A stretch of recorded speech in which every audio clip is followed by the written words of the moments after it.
Okay, good evening. Call the meeting to order. My name is Jeff Wilson. I'm the town moderator, and this is the annual town meeting. And I will read the notice of the meeting. Greetings. In the name of the Commonwealth of Massachusetts, you are hereby directed to notify and warn the inhabitants of said town qualified to vote in elections and town affairs to meet at the auditorium in the Pioneer Valley Regional High School Wednesday, the 6th day of June next, at 7 o'clock in the evening to conduct the annual business meeting then and there to act upon the following articles. It is now 7 minutes past 7 on June the 6th. The notice of the meeting, the end of the warrant, you are hereby directed to serve this warrant up by posting up certified and attested copies thereof at least 7 days before the time of holding said meeting at the 5 places within the town listed below. It listed the Bernardston Town Hall, the Bernardston Post Office, the Country Corner Store, the Senior Center, and the town website. And I have a return from one of the town constables, and Kathy Montilio, dated May 25th, stating that pursuant to the within warrant, I have notified and warned the inhabitants of the town of Bernardston by posting up attested copies of this warrant 7 days before the date of said election is hereby directed. So she made the return of service, sufficient notice has been given, and so I find this to be a legally constituted meeting.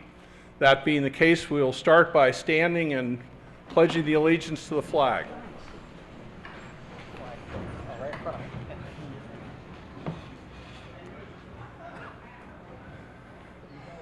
I pledge allegiance to the flag of the United States of America and to the republic for which it stands, one nation, indivisible, liberty and justice for all.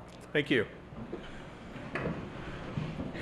Okay, I'll ask the town clerk to make any remarks at this time.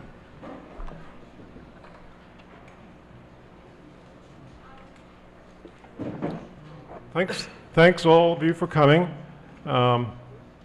Consistent with my hope and expectation that your patience with my desire to constantly change things to make them better, that they might actually get better. I do try to learn from each experience.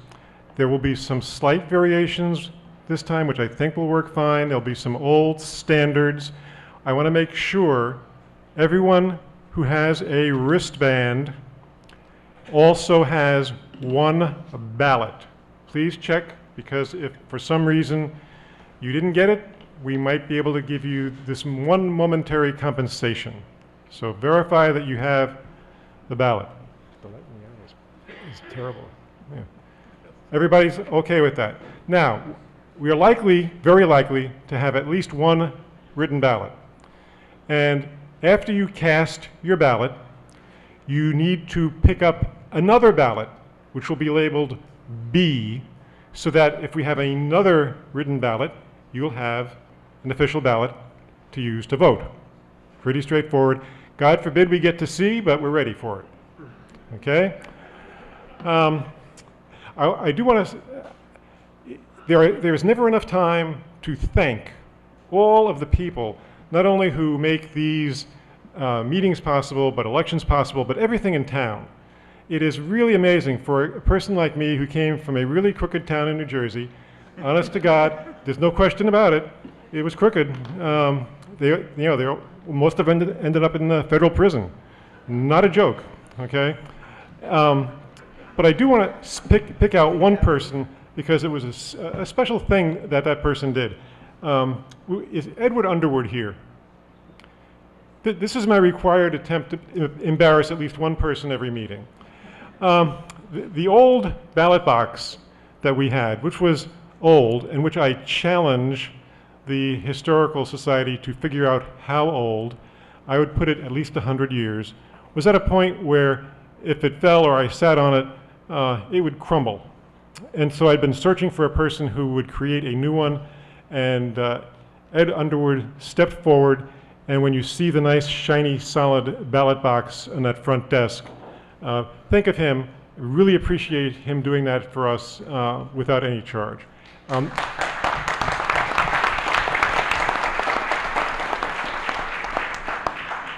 So are there any, there'll be questions later, I know, but are there questions about the procedure that you need to have answered for yourself now? Over here, Paul. Okay, hand, who's it? What's the question? We would like First Historical Society to have that old ballot box in the audience. That's the direction it was heading. Okay, and it reminds me, there are microphones up front, there are microphones here. I know from personal experience there are any number of people who think they can be heard without the microphone. You can't. Use the microphone without challenging or objecting to it. You may think everybody can hear you because you're close to what you're saying. All right? So please try to do that. That will move things along much quicker. Thank you. Okay, let me clarify that because Paul says that there will probably be a ballot doesn't mean there has to be. You can always go up after the meeting and look at the new ballot box. So, further, I would ask that as we go along, if you wish to be heard, that you stand, and before you begin, you identify yourself, giving your name and your address. So with those simple rules in mind, we'll begin.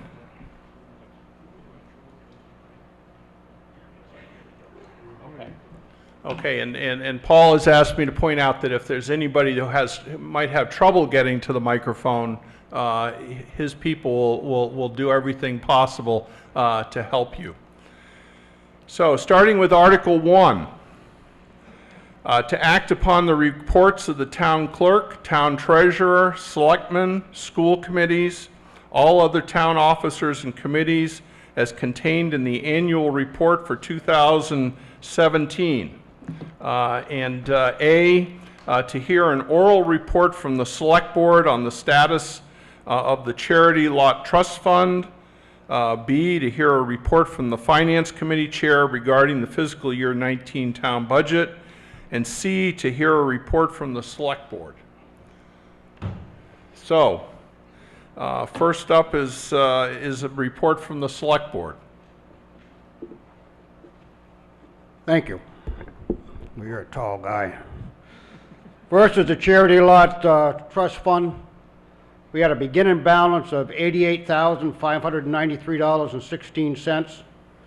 We had interest of $2,100.62 that we made, and disbursements of $1,000. So our ending balance was $89,693.78. So we're doing very well with that fund, and it should continue.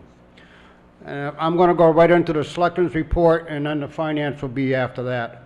Again, I want to welcome everybody to tonight's annual town meeting. And the first thing I'd like to do is take a moment of silence for a person that was a longtime selectman in Bernardston who passed away last month, Virginia Budness.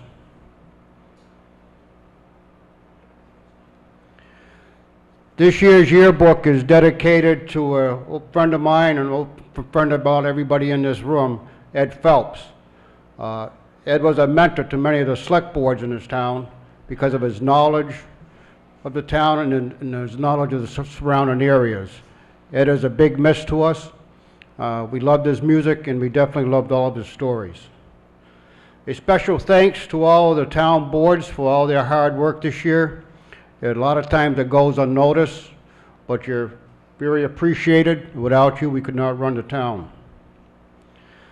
At this time, we have the Turners Falls Road Bridge being worked on, and we hope that that project will be over by the end of the month or shortly thereafter, and we'll be glad to get that finally behind us. We reported last year that we were going to replace the garage doors at the highway garage.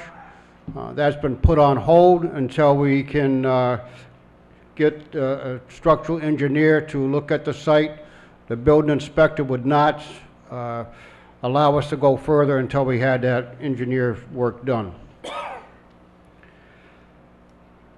We are getting bids at this time for removing of the asbestos at the old Hollywood building. As you know, the town took that last December, and we need to get the building down. It's absolutely useless. The roof is caving in and everything out. So before we can do that, we had a study done, and there is asbestos inside, so we have to get that removed before we can have that taken down.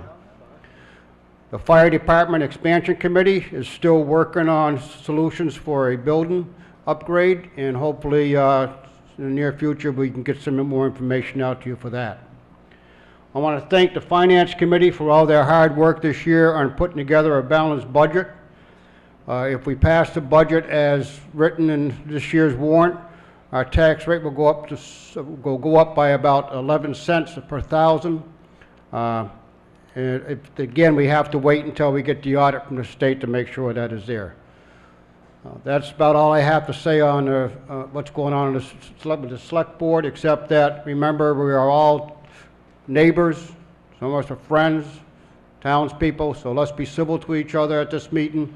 There's a lot of issues, and there's a lot of things that are coming up in the town that we're all going to have to work very hard and work together to get solved. Thank you very much.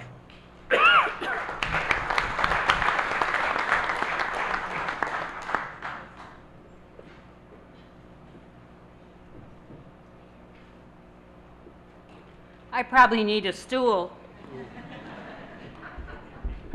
Thank you. I'd like to introduce the members of the Finance Committee. Seated next to me was Brian Herview, and on the far end, David Lorenz. In the middle is our newest member, Jody Coleman, and our fifth member, Steve Nestenpower, isn't able to be with us tonight. We've worked many months close together and gotten to know each other pretty doggone well through those frequent meetings. We also couldn't have handled those meetings without our accountant, Stacy Musso, who didn't want to sit on the stage with us. So we allowed her to sit in the front. She promised me the front row, but she's not in the front row. Hi, Stacy. My personal thanks to all of them, and also to our select board, who worked pretty closely with us all year to get this budget together. And now if I can just point out a few things about it that might help us to move faster. Our free cash this year was certified at $276,736. We propose using most of that money for one-time, extraordinary, or savings type items. And those are all marked in the different warrant articles with an F if it's a table, or specifically stated free cash if it's in an individual warrant item. Using the money the way it is, that's left a balance in free cash of $3,333.45. We should have done something with that other 12 cents to make it all threes, but we didn't. That'll fall into free cash at the end of the year, fall into next year's free cash at the end of the year if we don't appropriate it for anything else tonight. In regards to payroll, every year the Finance Committee attempts to look at one or two departments to determine if their salaries are on a par with other people in Franklin County. This year we made adjustments to the COA and to the fire department. Now the fire department payroll reflects a change in the way they are paid for response time. Tonight, if they respond, they'll be paid by the minute. So if they go out and they get down to Route 10 and they say, oh, you don't have to go, I don't know, how long does that take, 2 minutes? That's what they'd get paid for. So if you pass this article, the budget, the way it's written, they will get a 1 hour minimum response time in the future, which we feel is much more in line with what it should be. All the other payroll items in the budget were an increase of 2%. If you have your warrant in front of you, Article 5, Table 1 on page 3, there's additional money in there for the town's obligation for the Turners Falls Bridge that Stan just mentioned. The total cost of that project is $584,621. Last year, we put $80,000 away towards the project.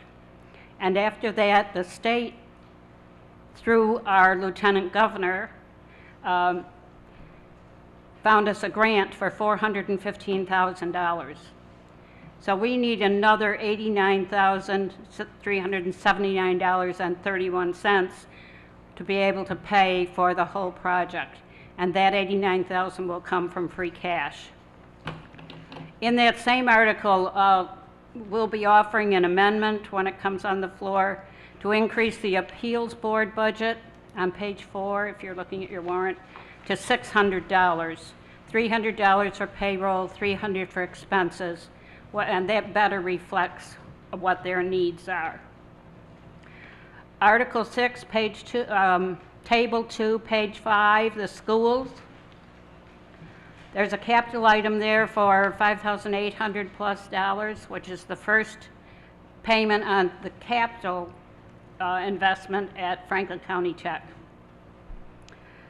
There's an item for $42,120, which will be taken from the Powers Trust Fund and free cash combination for upgrading the intercom and telephone systems at BES, and that's a sorely needed thing to do.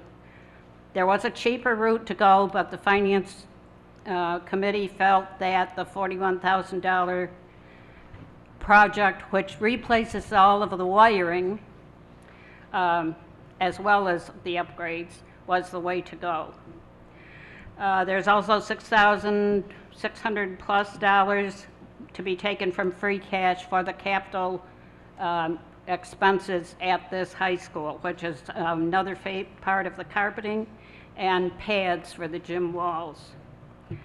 As an aside, I would note that Bernardston's total expenditure this year for schools represents more than 61% of our budget. On page 10, Article 24 requests $8,000 again from free cash for a hydrology study. And I'm sure a lot of you are familiar with that, as familiar with it as I am. There have been presentations by the Planning Board and by the Master Plan Implementation Committee talking about the importance of having that study. So maybe we can figure out how to not have Swamp Pond, Scott Swamp, keep growing into a larger and larger pond, enveloping Cushman Park. Article 25 requests $50,000 from free cash for culvert work in the town. And this is a direct result of another grant from the Community Compact program. Also, Article 26, asking to enter into a 5-year lease to purchase agreement for a front-end loader. That comes from a compact grant. And Article 27 requests the first payment for that loader. There was the option to outright purchase or lease for 4 years or lease for 5, and after much discussion, Finance Committee decided to recommend the lease to purchase over 5 years. Both of the Finance Committee and the Select Board strongly endorsed the passage of Article 28, which seeks to eliminate the PVRS lunch deficit.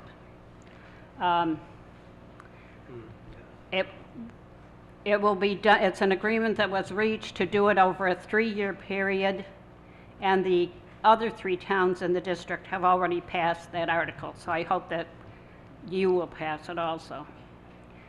I should note that we're only adding to the vehicle stabilization fund this year. We're not putting anything in the bridge fund for the 2 bridges over the Falls River, and we're not putting anything into our regular stabilization fund.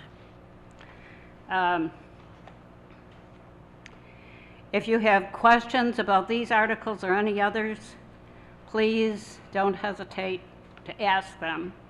And I would note that on the spreadsheet that the Finance Committee passed out. On the front page, near the bottom, there's a line that says total spending, less transfers, et cetera, et cetera. And the next line says allowable operating budget. And then the bottom line says excess levy capacity, $4,818. That means if we add this budget tonight, more than $4,800, we will have to entertain either severe cuts or a 2.5 override. Thank you.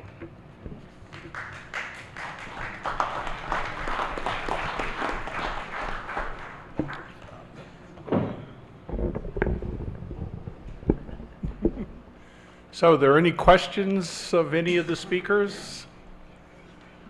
Seeing none, we'll proceed to Article 2. I don't think any action is required with respect to it. Article 2, to see if the town of Bernardston will authorize the select board to apply for and accept state or federal monies and to expend any monies received as set forth in the appropriate application and/or document, or take any vote or votes in relation thereto. Okay, and I'd note that this has been recommended by both the Select Board and the Finance Committee. So we have a motion and a second. Is there any discussion? Okay, seeing none, we'll put it to a vote. All in favor? Aye. Any opposed? Okay, it passes unanimously. Article 3, to see if the town will vote to authorize the Select Board to accept and expend without further appropriation any monies which may be made available from the Commonwealth through the Massachusetts Department of Transportation for improvements to town roads, or take any vote or votes in relation thereto. Okay, moved and seconded, and once again, this has been recommended by the Select Board and the Finance Committee. Any discussion with the motion that's been made and seconded? Okay, seeing none, all in favor? Aye. Any opposed? Article 3 passes unanimously. We're on a roll.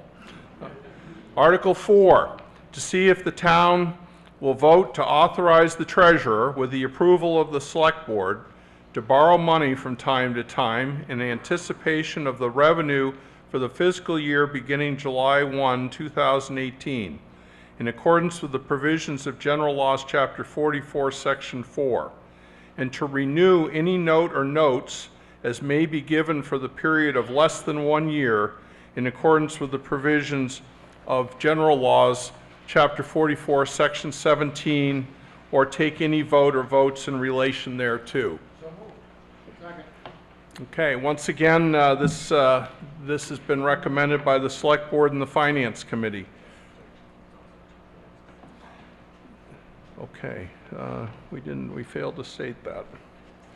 Okay, Town Council has informed me that while it's not listed as such on the warrant, because it involves the appropriation or borrowing of money, that this requires a 2/3 vote. So is there any discussion? Anybody have any questions or wish to be heard? Does it say how much money? Well, it says authorized to borrow money from time to time. There's no specific. Yeah, it's in anticipation of revenue. I think it's important that to point out that this isn't suggesting that the town will go in the hole on a long-term basis. It's basically a cash flow. To anticipate the money that's going to be received from taxes. Okay, any other questions or discussion? Okay, there being none, all in favor? Aye. Any opposed? Okay, I declare that vote is by being unanimous, is therefore in excess of 2/3. Article 5. To see if the town will vote under the provisions of the General Laws of Massachusetts, Chapter 41, Section 108, or any amendments thereto, to fix the salaries of all elected officials for fiscal year 2019 and raise and appropriate any sums therefore and further. And now I refer to the table that's listed or shown on the in the warrant on page 2. Raise and appropriate $506,937.94. Transfer from free cash $89,379.31. Transfer from newspaper revolving fund $500 for a total of $596,817.25. So is there any? I think so moved, and I'd like to make an amendment. Okay, well, first, is there a second? Okay, it's moved and seconded, and so the amendment is what? The amendment is over on page 4, so I don't know if you want to go through the sections, and I'll hold the amendment till you get to that. Well, I think in kindness to everybody, I'm not going to read every line. If anybody has any questions about the lines, they can ask, or if there's anything you want to point out. But I think it's people can read it for themselves. All right, then my amendment is to amend Appeals Board zoning, this is on page 4 if you're trying to find it, to Appeals Board zoning payroll, $300, Appeals Board zoning expenses, $300, total Appeals Board, $600, and amend the raise and appropriate line to read $507,037.94, and amend the total to read $596,917.25.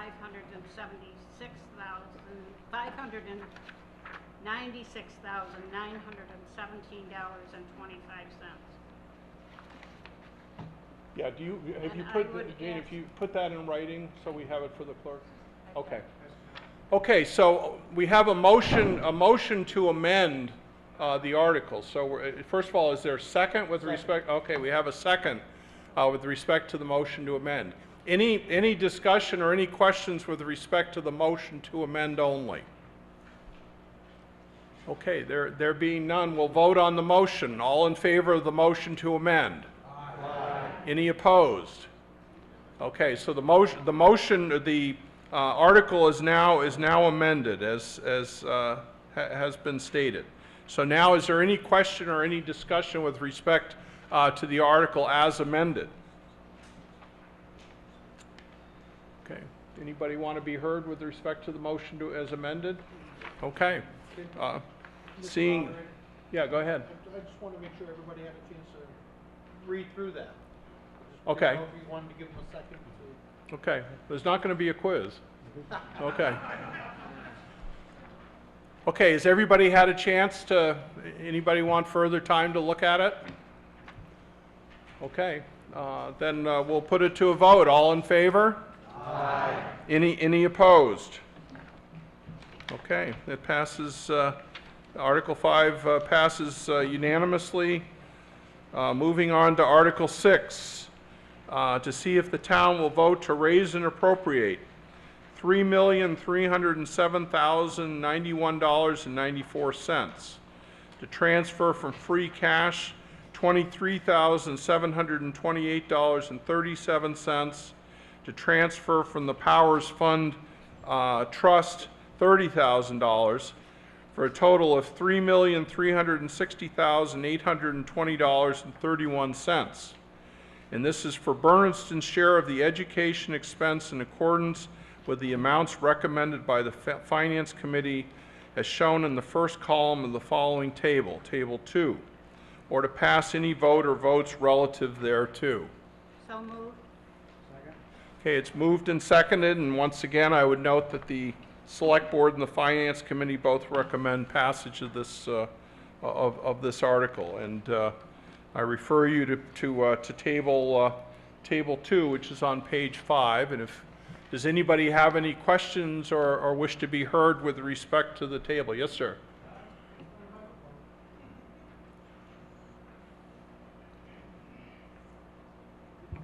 My name is Frank Krumholtz. I live at 32 West Mountain Drive. I'd like to know whether this amount includes anything of the $1 million shortage that has now appeared in the education budget. No. So we can expect that in the future, the budget will be increased if this is a true amount.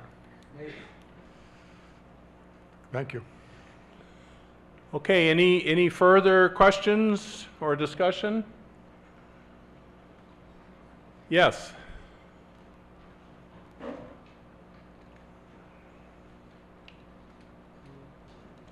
Good evening. I'm Anne Marie Howard, Huckle Hill Road, 436, and I'm here as a taxpayer, just so you guys know. To me, I just want to make a couple comments, that it's upsetting to me that we chose to Yeah, bundle. if you can get a little closer to the microphone, I think they're having trouble hearing you. There you go. Can you Try hear me? that. I think it's upsetting to me that we chose to bundle the entire education funding into one article. I will be voting no on this article for the following reasons. The school district has let us down big time. The lack of accountability has hurt all towns. The students, the parents, and most of all, the retired people in the community, which there are many on fixed incomes. There has been no explanation as to how the shortage of funds happened. There has been no accountability. There has been no real action plan to solve this. Asking towns for more money is not the answer. This big deficit has lowered our property values. Who wants to move into a town with a dysfunctional school district? There needs to be an explanation as to how this happened. There needs to be someone or someones held accountable for the funding, and there needs to be a written plan so that this never happens again. Excuses, enrollment dropping, mandated programs does not justify overspending year after year, because this didn't happen in 1 year. The superintendent, the school committee, you have all seen this coming, yet you chose to ignore instead of fighting for rural school districts. I would question how many times you have reached out to the state on rural school district issues. Was this the first time? Have any of you attended meetings that have been held regarding this issue? As a parent out there that say we have to fund our schools, I will say this. You also have a responsibility to your children. My husband and I decided to send our kids to private schools when the time came for them to start school. That was our decision. We wanted them to get a head start, and we funded it. When they entered public schools, they were ahead of the game. We funded classes at GCC. They were our responsibilities, and we did everything we could to make sure they got the education they needed. I will be voting on no on this article and Article 28. Asking for more money without an action plan, accountability, and responsibility is not the answer. I, as a taxpayer in this town, do not have a blank check to write year after year, as I do have a budget.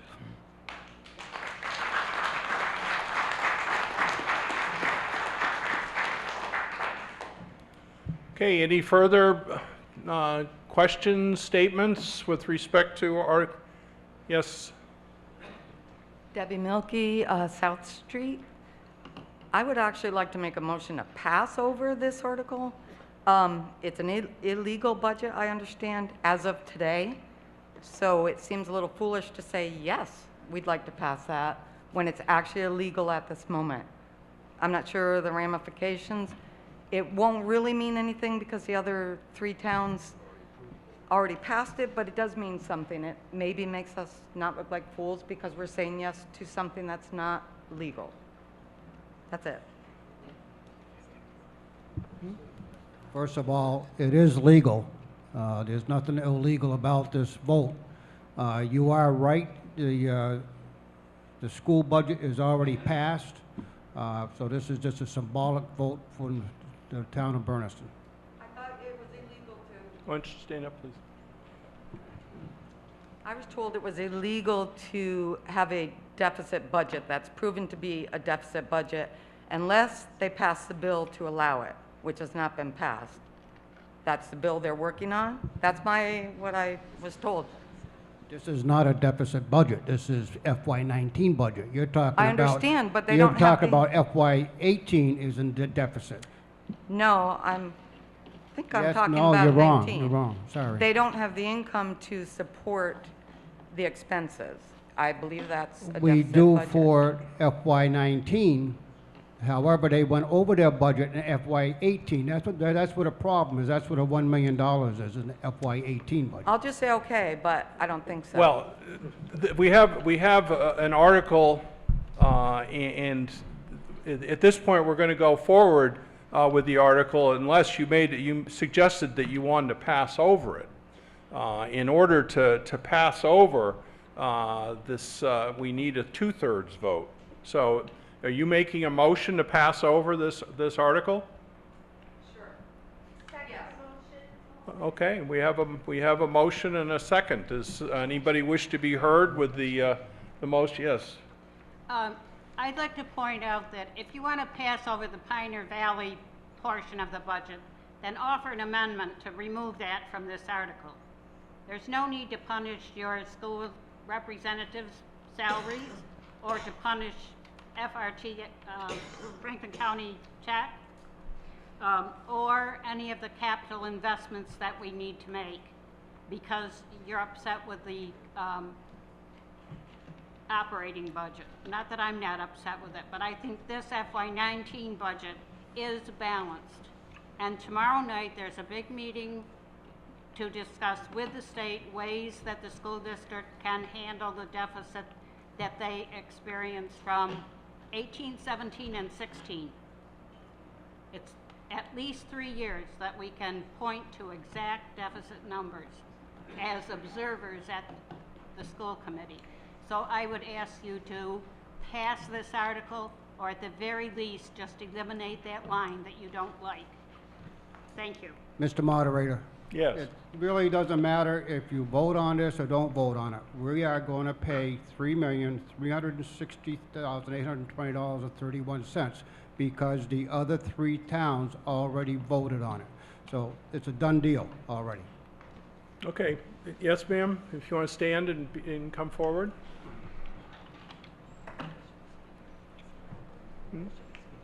I think just Yeah, because, okay, let's recapitulate where we are now. We have a motion to pass over the article. That's what's before us now. So do you wish to be heard on the motion to pass over?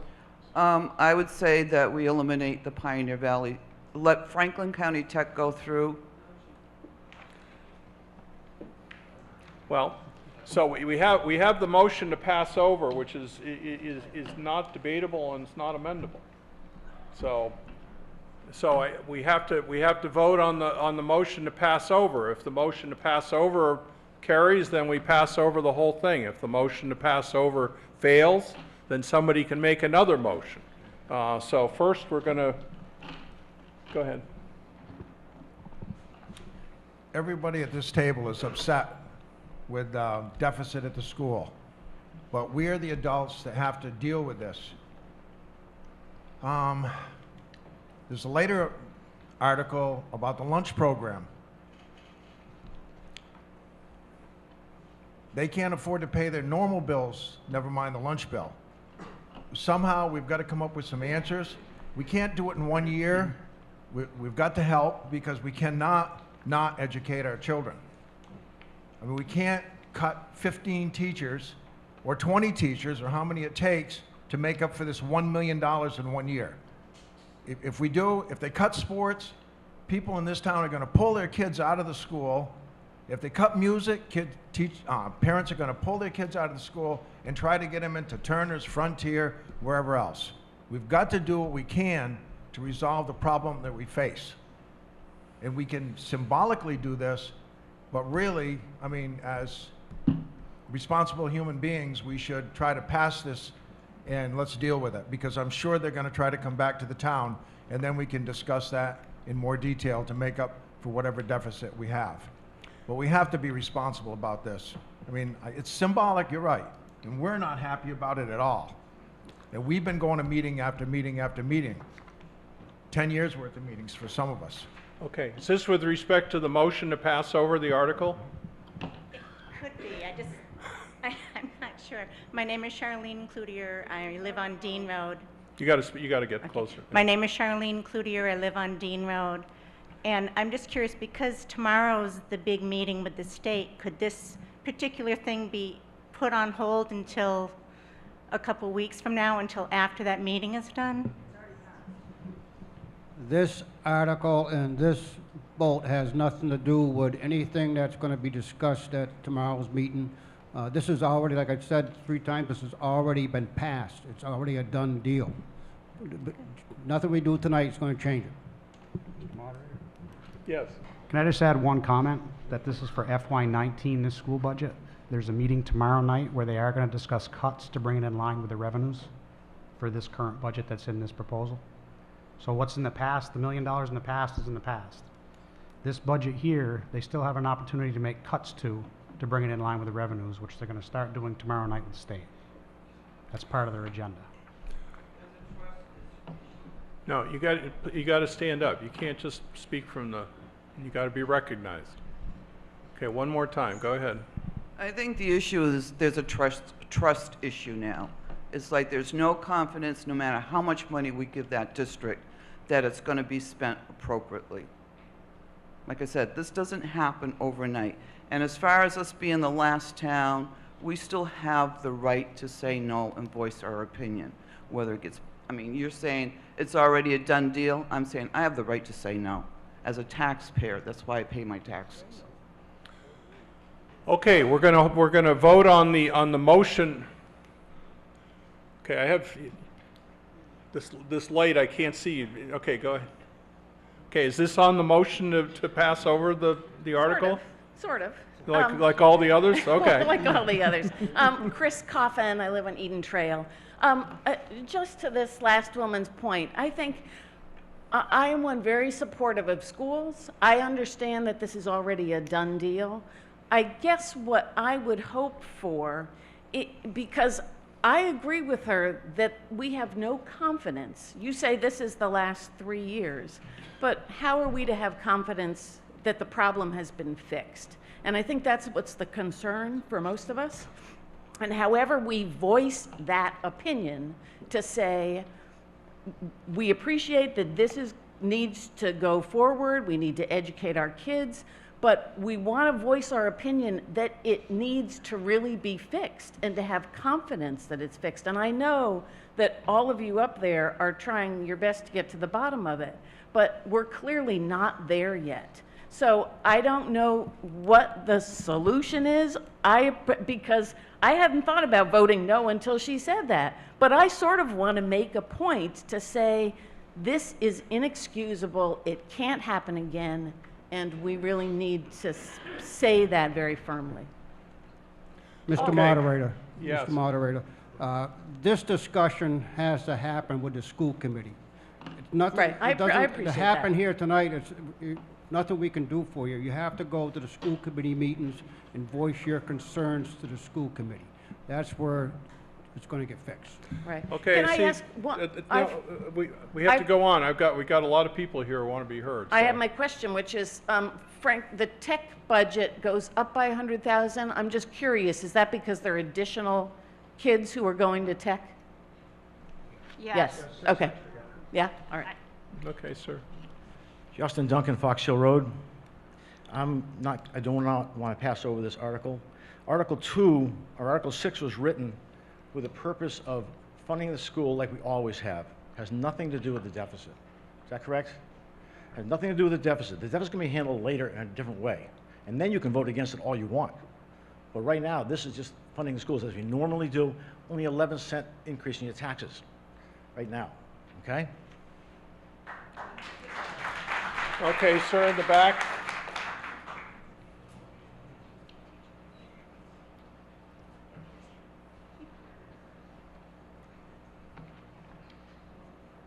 Robert Taylor, I live on Hillcrest Drive. I have a question.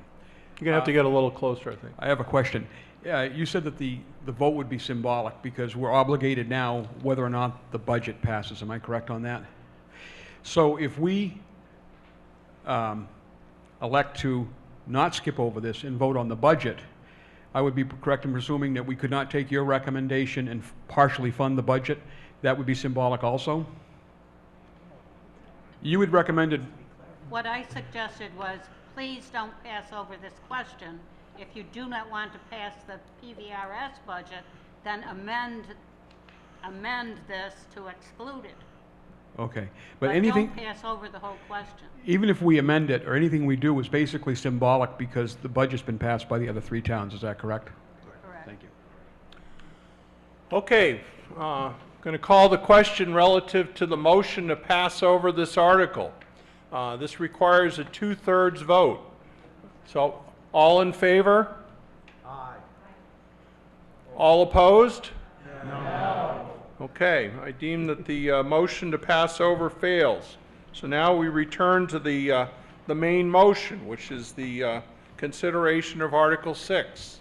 Is there any further discussion of this article?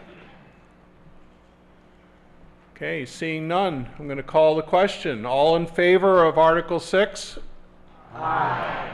All opposed? No. Okay, the motion carries, but the record will reflect it was not a unanimous vote. Thank you. Okay, moving on to Article Article 7.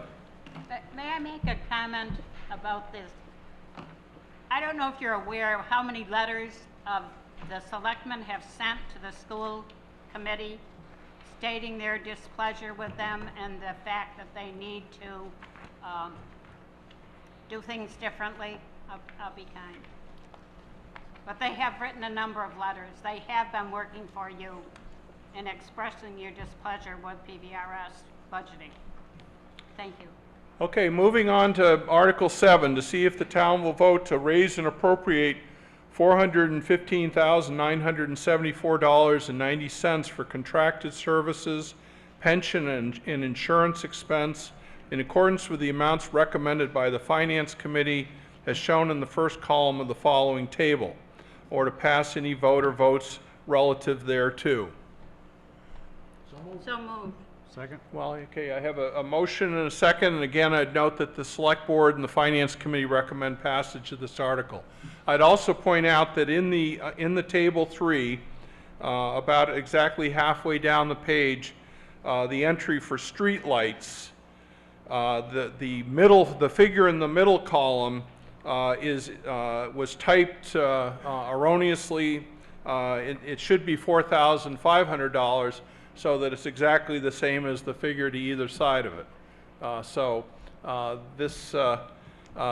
This article, as it's been moved and seconded, is with that corrected figure. So is there any discussion of Article 7? Okay, seeing none, call the question. All in favor? Aye. Any opposed? Okay, Article 7 as corrected is passed unanimously.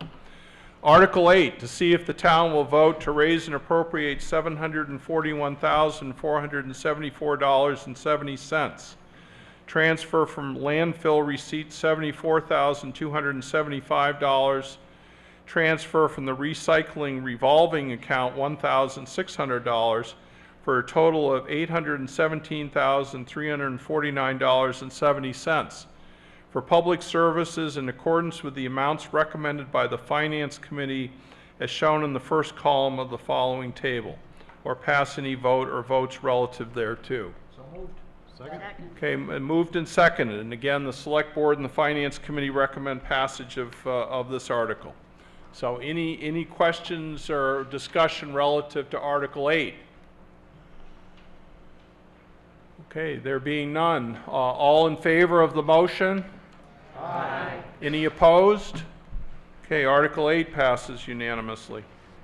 Article 9, to see if the town will vote to transfer from free cash the amount of $50,000 to the Vehicle Stabilization Fund or pass any vote or votes relative thereto. So moved. Second. Okay, moved and seconded, and again, the Select Board and the Finance Committee recommend passage of this article. Any discussion? Okay, seeing none, call the question relative to the motion on Article 9. All in favor? Aye. Any opposed? Okay, Article 9 passes unanimously.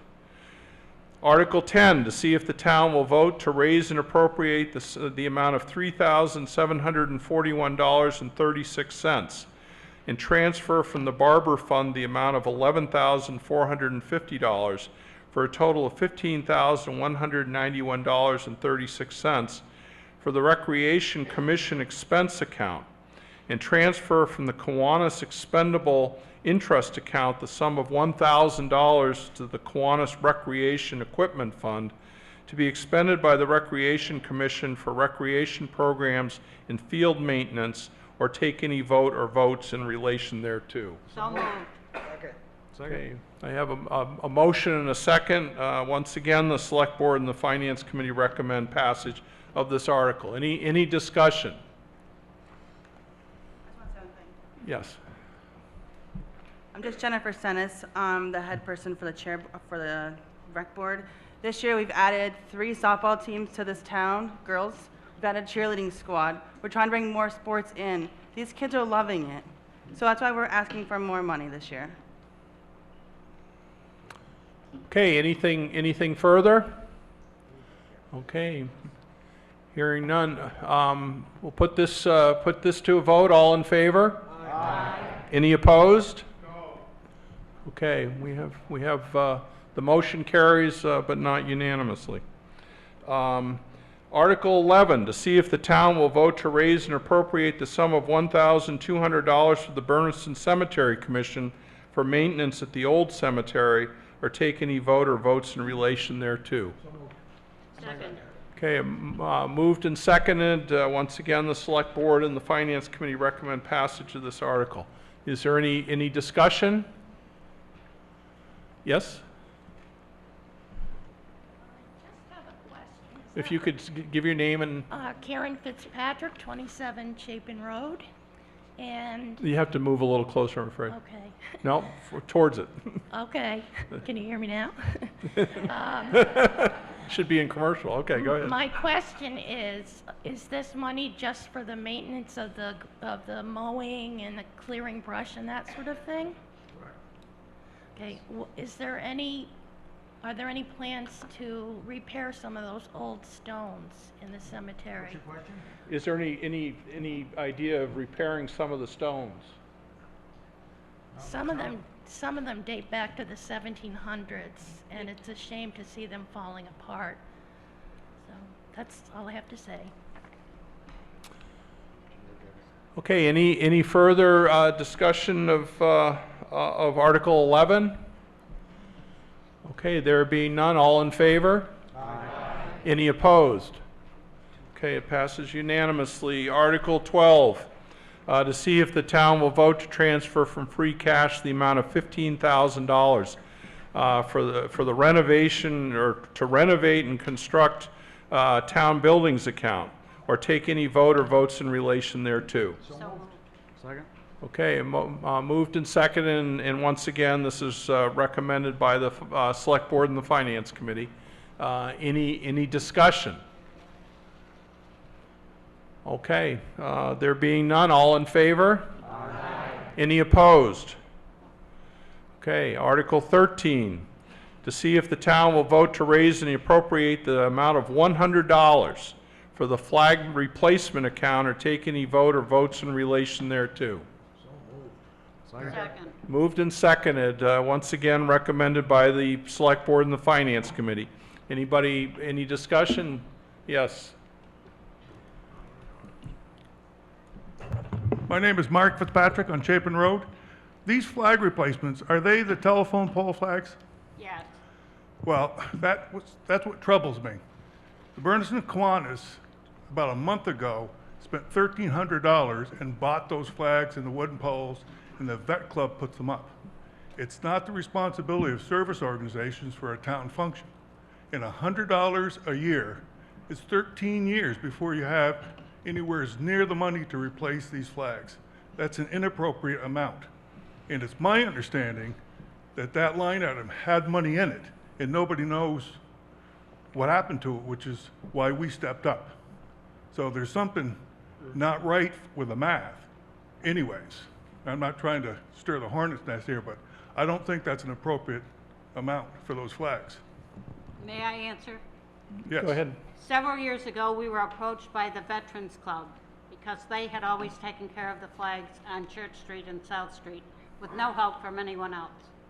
The flags became more expensive, and they asked if the town would establish an account, put $100 a year into it to contribute towards replacing flags as the need arose. And that's what we've done. There's nothing wrong with that account. It sits right there with $130-some in it. And this $100 will be added to that. Why there was a problem that you see, I don't know. We Well, had this discussion before.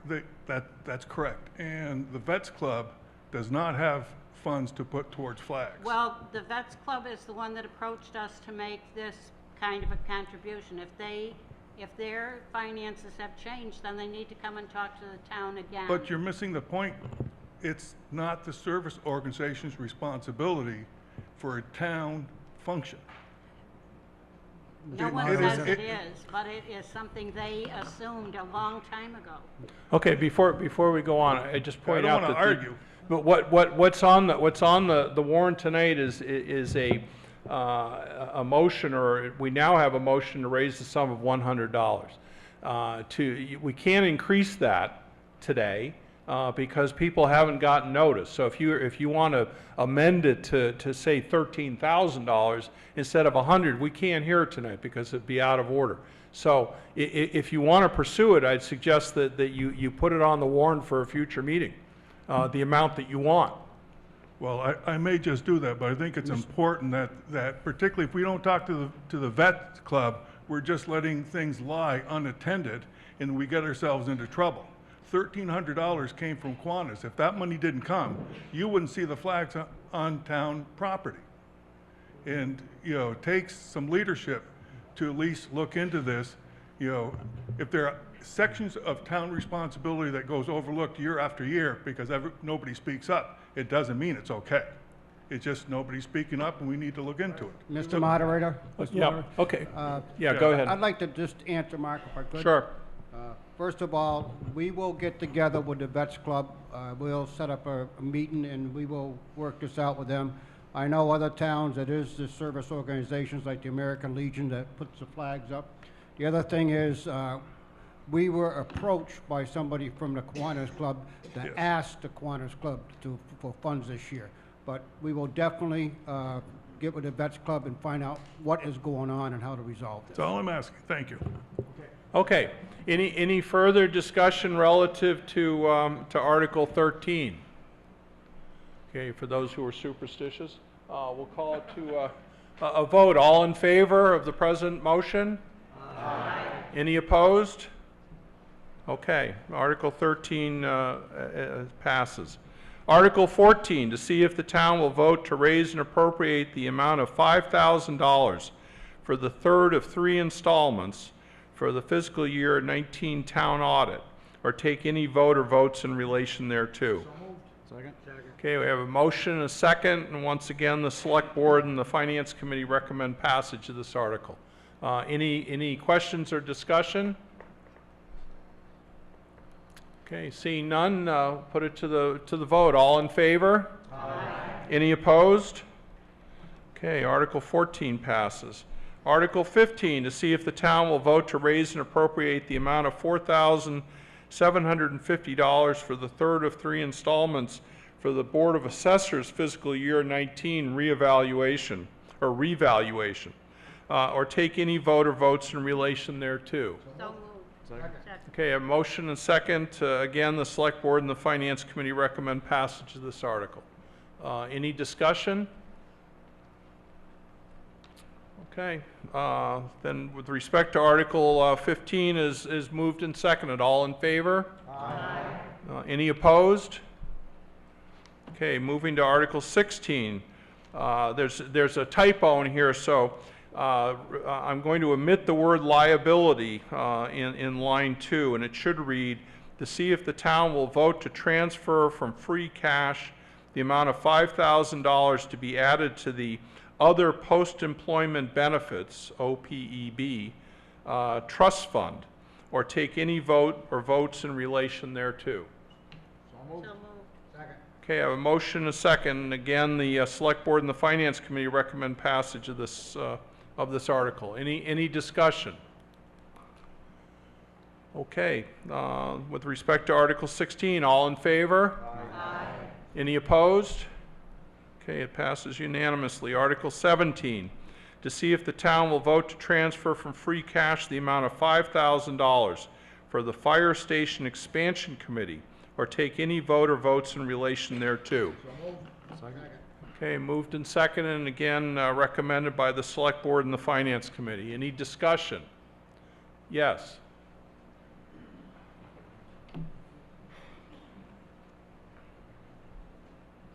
Yeah, I just want to know what this money will be used for.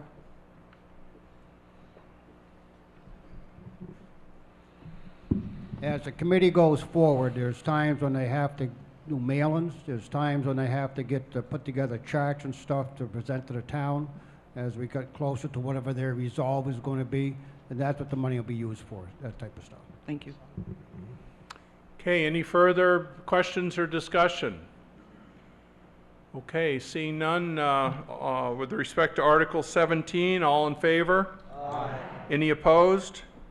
Okay, it passes unanimously. Article 18, to see if the town will vote to join the Pioneer Valley Mosquito Control District for an initial 1 year, or take any vote or votes in relation thereto. Okay, and once again, the Select Board and the Finance Committee recommend passage of this article. Any discussion? Okay, seeing none, all in favor? Aye. Any opposed? No. Okay, motion passes, but not unanimously. Article 19, to see if the town will vote to transfer from free cash the amount of $3,000 to the mosquito control account, or take any vote or votes in relation thereto. So moved. Second. Okay, and again, recommended by the Select Board and the Finance Committee. Any discussion? Okay, seeing none, all in favor? Aye. Any opposed? No. Okay, the ayes have it, but not unanimously.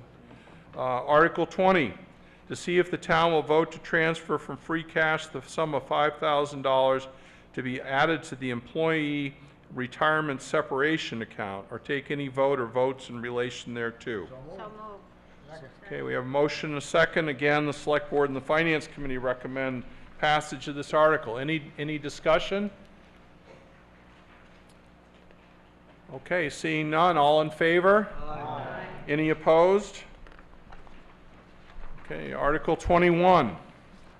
To see if the town will vote to authorize the following spending limits for revolving funds in accordance to Massachusetts General Laws, Chapter 44, Section 53E and a half, for the fiscal year beginning July 1st, 2018, or take any vote or votes in relation thereto, and reference is made to the table which follows. So moved. Second. Moved and seconded, again recommended by the Select Board and the Finance Committee. Any discussion relative to Article 21? Okay, there being... Okay, I can't... This light's got to go. Norman Howard, 436 Huckle Hill. Why is there an amount for dog licenses? Don't we get money from those? Yeah. This is a revolving fund, and that just happens to be the name of the fund, and it does receive the dog license fees. And then the funds that go into that account are used to buy tags and pay other expenses relative to dogs and animals in town. Oh, okay. Okay, any other questions? Discussion? Okay. There being none, all in favor? Aye. Any opposed? Okay, Article 21 passes unanimously. Article 22, to see if the town will vote to apply $50,000 from the overlay, thank you, overlay surplus account to reduce the fiscal 19 tax rate, or take any vote or votes in relation thereto. So moved. Second. Okay, moved and seconded. Once again, the Select Board and the Finance Committee recommend passage of this article. Any discussion? Just a comment. Thank you to the assessors for releasing this. Okay, any questions? Anybody wish to be heard? Okay, seeing none. Article 22, all in favor? Aye. Any opposed? Okay, Article 23, to see if the town will vote to transfer from the vehicle stabilization account for the purchase of a new cruiser for the police department the amount of $40,000, or take any vote or votes in relation thereto. So moved. Second. Okay, moved and seconded. I'd point out that the Select Board and the Finance Committee recommend this passage of this article. A 2/3 majority vote is required for passage. So any discussion? Yes, I see a hand. Now that the light's turned out, I can see you all.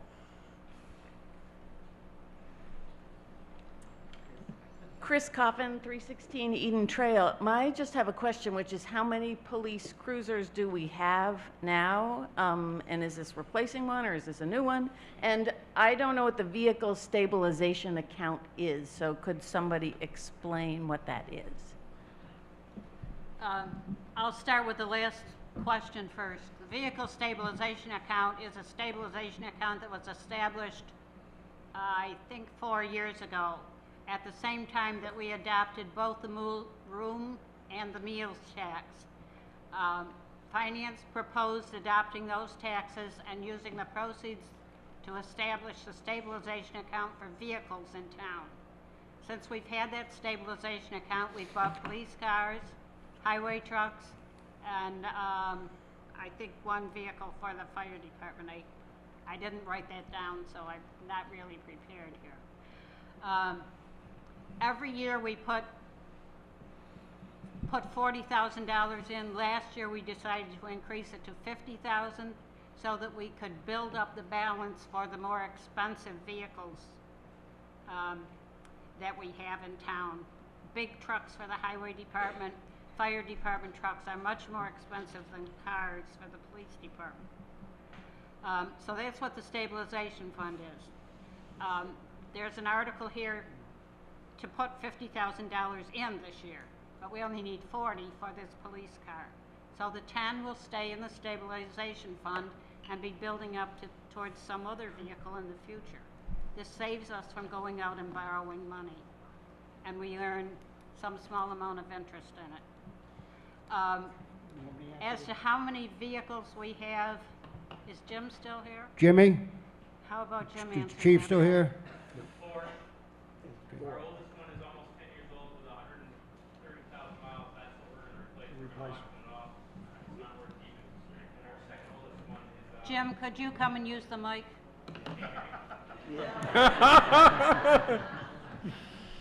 Nice try. Yeah. Step forward, put your hands on the mic. 4.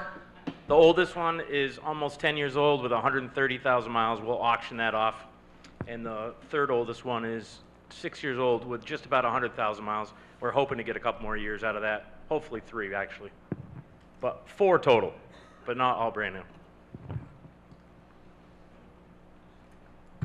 Questions? Okay, any discussion? Okay, seeing none, all in favor?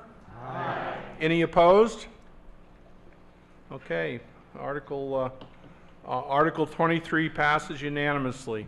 Article 24, to see if the town will vote to transfer from free cash the amount of $8,000 for the purpose of funding a hydrology study, or take any vote or votes in relation thereto. So moved. Second. Okay, moved and seconded, and this article was submitted by the Planning Board and the Master Plan Implementation Committee. The Select Board and the Finance Committee recommend passage. So any discussion? Okay. Yes, sir. So my name's Jack Killeen. So the water table in the central part of town is rising. That's the issue, isn't it? I'm going to ask a simple question. If the water table is rising and there's an outlet for the water in the pond or swamp, why don't we expand the outlet?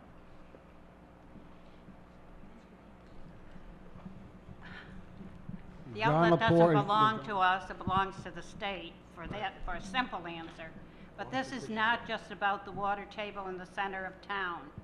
Where's the planning board? They can answer this better than I can. It has to do with heavy rainstorms that come down, running down off the hills towards the lowest spot, which happens to be the center of town. I'll turn it over to you. Chris Wisk, I'm the chair of the planning board, and I live at 15 West Road. We've had a lot of extraordinary rain events over the years, and every time an event happens, sediment comes rushing down from Fox Hill Road and fills up the culvert area in the park, and the park floods. The hydrology study that we're proposing that we need is to determine not only where that water is coming from, because that's obvious, but we think there's other sources that it is coming from also. But it's to determine the layers of the soil, because the hydrologist will do some drillings and determine where the clay layers are in our water table that flows through. And he will also come up with some possible solutions that we would have to entertain. To get any kind of funding to help solve any of the problems, we would need to have this study done. So this is the first step in trying to resolve the issue of any flooding in the center of town. And anytime there's development in the center of town and there's paving done, that doesn't allow the water to seep into the ground. It actually flows off, and that also is a contributor to some of the issues. So I don't know if I've answered your questions. Anybody have a question? Sure, Ron. Ron is also on the planning board.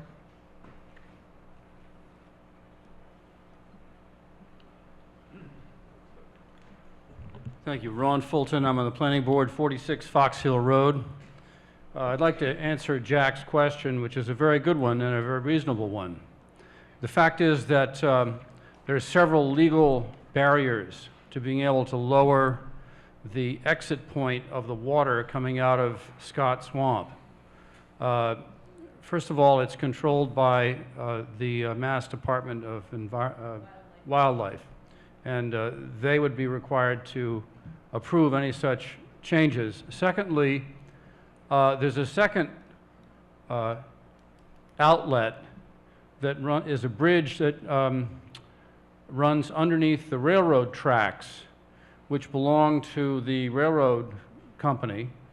Those railroad tracks were laid in 1847 when the beautiful stone bridge that goes across Falls River was also built by the engineer who was the father of the American Transcontinental Railroad, a pioneer in American history of whom we should all be very proud. But the fact is that the outlet for the water that goes on the railroad tracks is constricted on the low end by pilings of hemlock logs that were put there in 1847 to support the railroad tracks.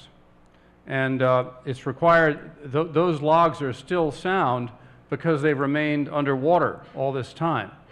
If the water level were lowered such that those logs became dry, they would rot and the entire railroad bed would fail. And I don't think that the Vermonter or the Montrealer train would appreciate that. So these are very, very difficult constraints that the town has to face with respect to how to fix this. The egress from Scott Swamp is, as I say, constricted because of these legal and physical problems, and we are going to need the help of a hydrologist to help us figure out how to do this creatively and appropriately going forward.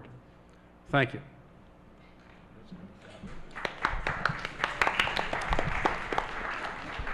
Okay, any further discussion with respect to the Great Swamp?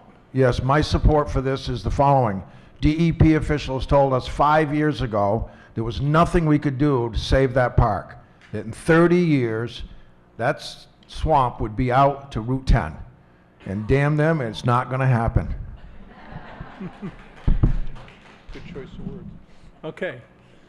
Any further discussion? Okay, then with respect to the motion to transfer from free cash the amount of $8,000 for the purpose of funding a hydrology study, all in favor? Aye. Any opposed? Okay, passes unanimously. Article 25, to see if the town will vote to transfer from free cash the amount of $50,000 for the purpose of replacing culverts determined to be in need of replacement, or to take any vote or votes in relation thereto. So moved. Second. Okay, moved and seconded, and again, the Select Board and the Finance Committee recommend passage of this article. Any discussion? Okay, seeing none, with respect to the motion, all in favor? Aye. Any opposed? Okay, Article 25 passes unanimously. Article 26, to see if the town will vote to authorize the Select Board to enter into a 5-year lease-to-own agreement for the purpose of acquiring a front-end loader with 60-inch forks and an angle broom for the Highway Department at a net cost of $164,800, or take any vote or votes in relation thereto. So moved. Second. Okay, moved and seconded. The Select Board and the Finance Committee recommend passage of this article. This article requires a 2/3 majority for passage. So any discussion? Yeah. Yes. Who, come on forward.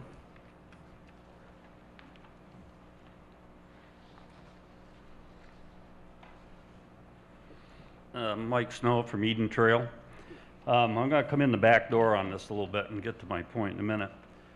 For winter after winter after winter, our town crews have been plowing sand off the side of the road. When you get a heavy rain, every time you go out, all the water is running down the road, not into the ditches where it should be. This is very detrimental to our road, and they deteriorate faster.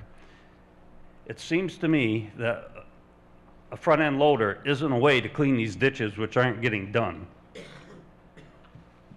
I would suggest that we take the backhoe we got and trade that in, and trade in the loader we got, and get a backhoe with a twist-a-wrist so the roadsides could be cleaned properly so the water gets off the road.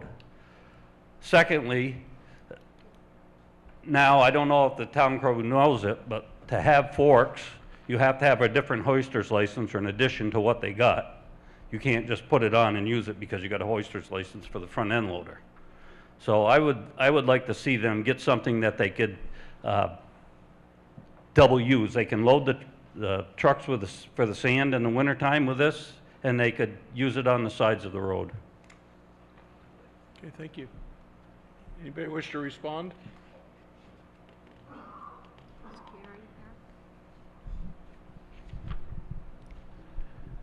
Gary Weatherby is, we will not want to lose Gary Weatherby, in my opinion. He has helped the town, he works for the town, he loves the town. His recommendation is that this happens, and we also had a grant with people coming in to look at equipment.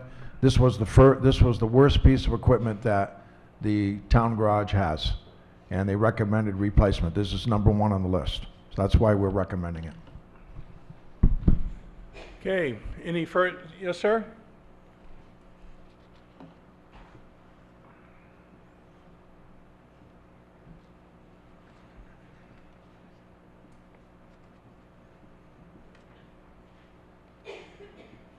Robert Dean, Shaw Road.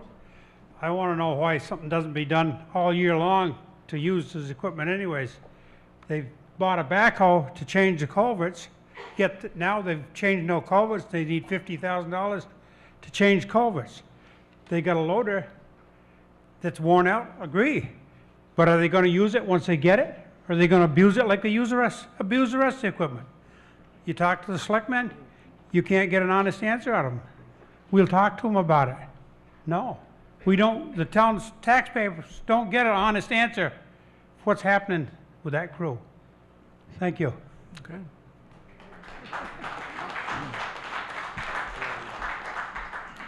Okay, anybody else wish to be heard on this article?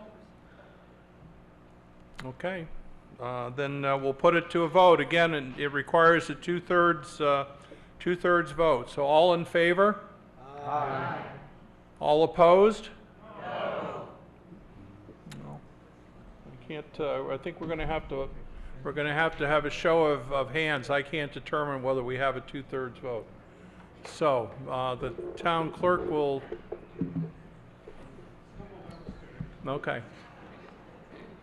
So Paul, you explain how you want it done. All right, we have two what we call floor counters. And what they're going to do, as I speak, they're going to walk to the back of the auditorium. They're going to stand at either end of that last row, which includes the extension of it, which I can't see for sure, to the right. If there are registered voters on the left-hand side, they should also be counted if their wristband can be seen. What's going to happen, you think this is going to take longer, but once we get the rhythm, I think it'll go faster. We're going to have the back row that they're at either end of raise their hand if they want to vote yes, and they will count you. Right? So if you want to vote yes in that back row, raise your hand. Only the back row. Wait for them to say they've finished counting. Ready? Next row, row 2. Same thing. Now you can raise your hand if you want to vote yes.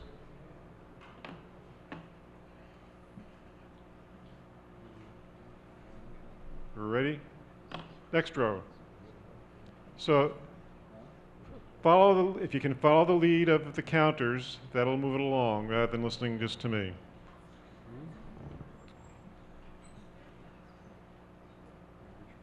Next row.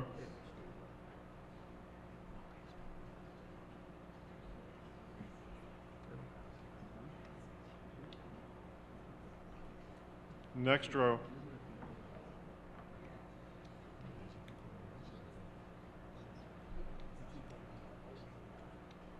Just yes. Next row.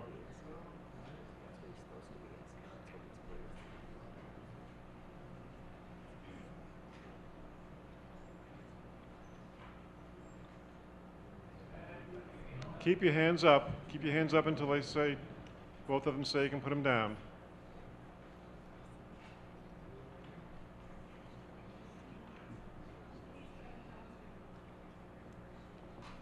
Next row.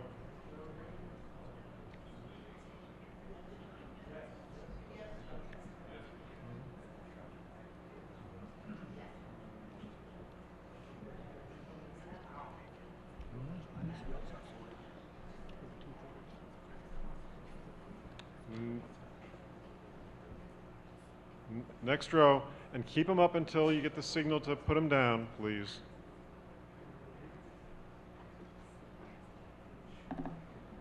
Next.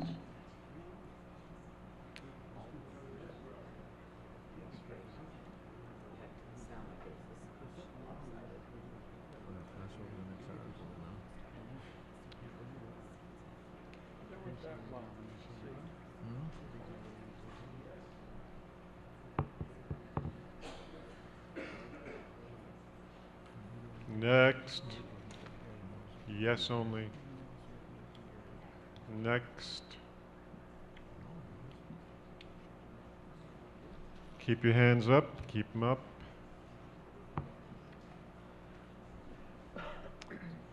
Next.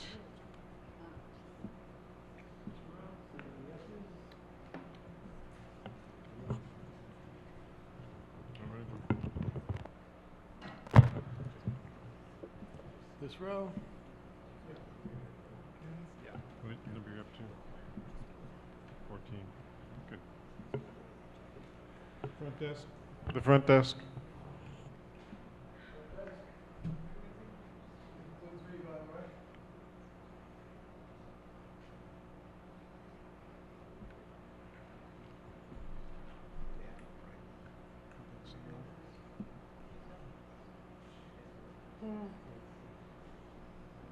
Okay, hang on.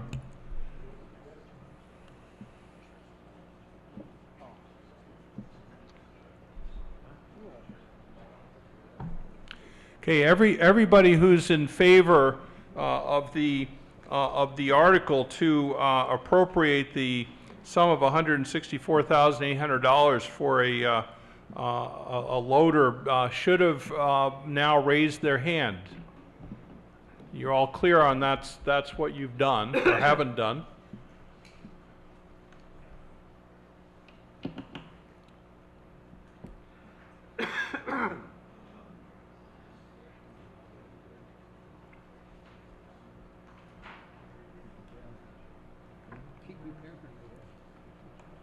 So I have a question.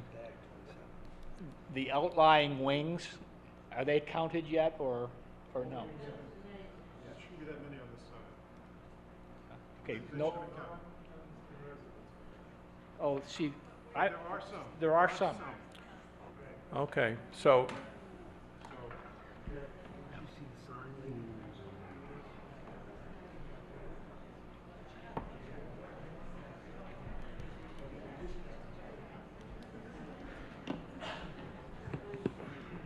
There's a couple of rows that are going to get straightened out. Take their directions, please. Believe me, in the past, we've had to start all over completely. So at least we've localized it to particular rows.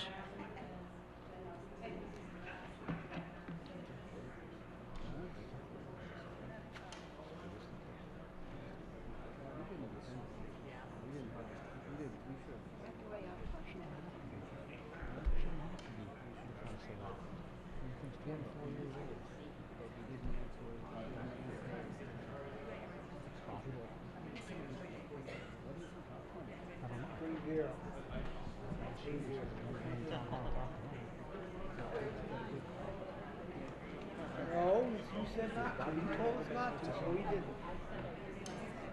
All right, we do not. I'm drinking water.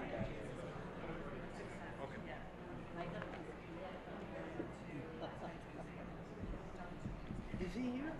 Yeah. Where is he? In the middle, right? Right in the middle.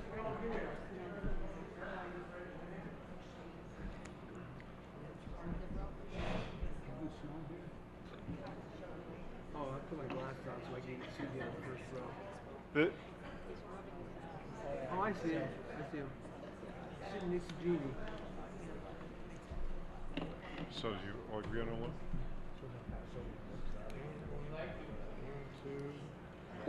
Okay. We'll get the hang of this, trust me. okay, so do we have the yeses, Paul? Yeah, total of 65. We have the yeses, we're going to do the noes now. Okay. Okay, All right. so now they're going to go through again, and everybody who's in this using the same process, everybody who is against this article needs to signify it. So starting with the back row, this is people voting no only.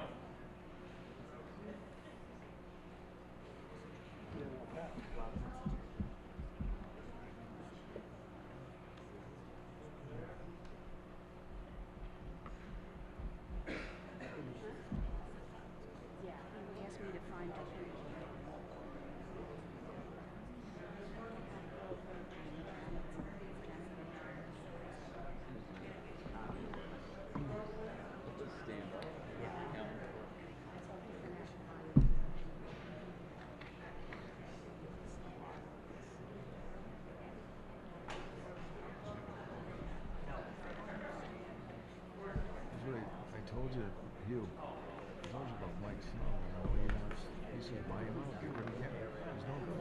He doesn't know what he's doing. He tells me that every week. I say, everything I ask him to do, he does. I know. I get the same thing from you.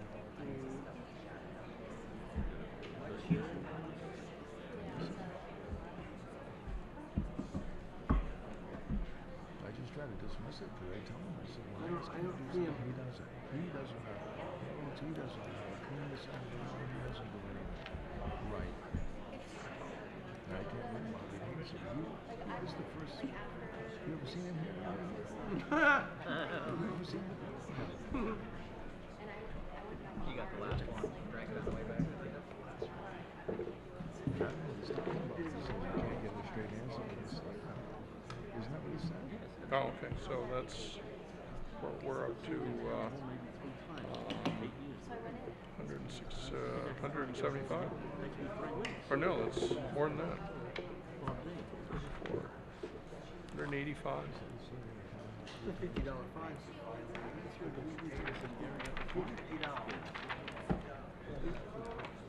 Surprised the chief isn't asking for people to be harmed.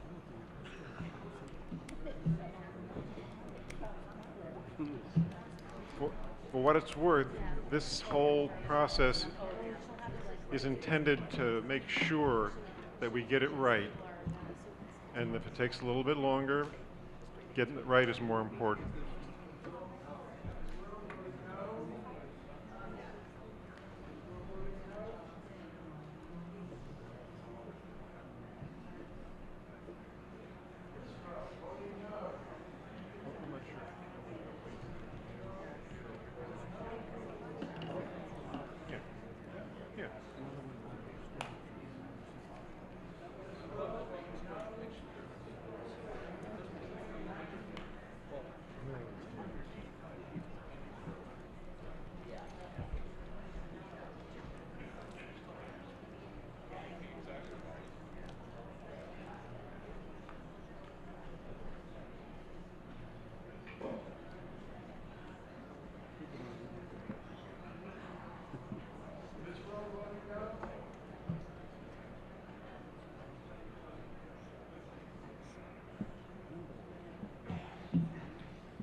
This one already know? You already voted yes.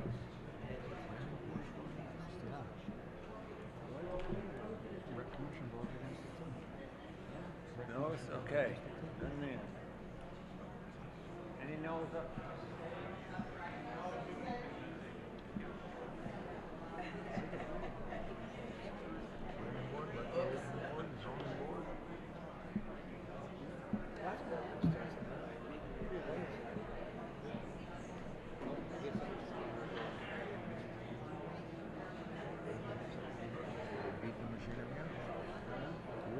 Basically beat the machinery up. Now everybody's on Robert's money, another 4 years you can replace everything you have.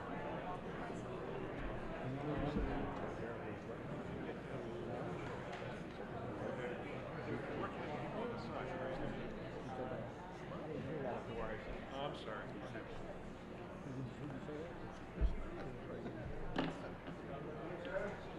No.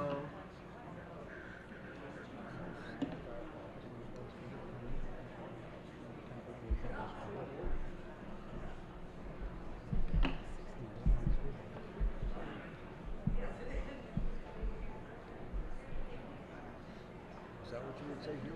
They beat the equipment? Didn't that we just say that? They beat the equipment? Huh? They don't beat it. What? The maintenance team. Because maintenance right. Could we change it? Can we amend it to a...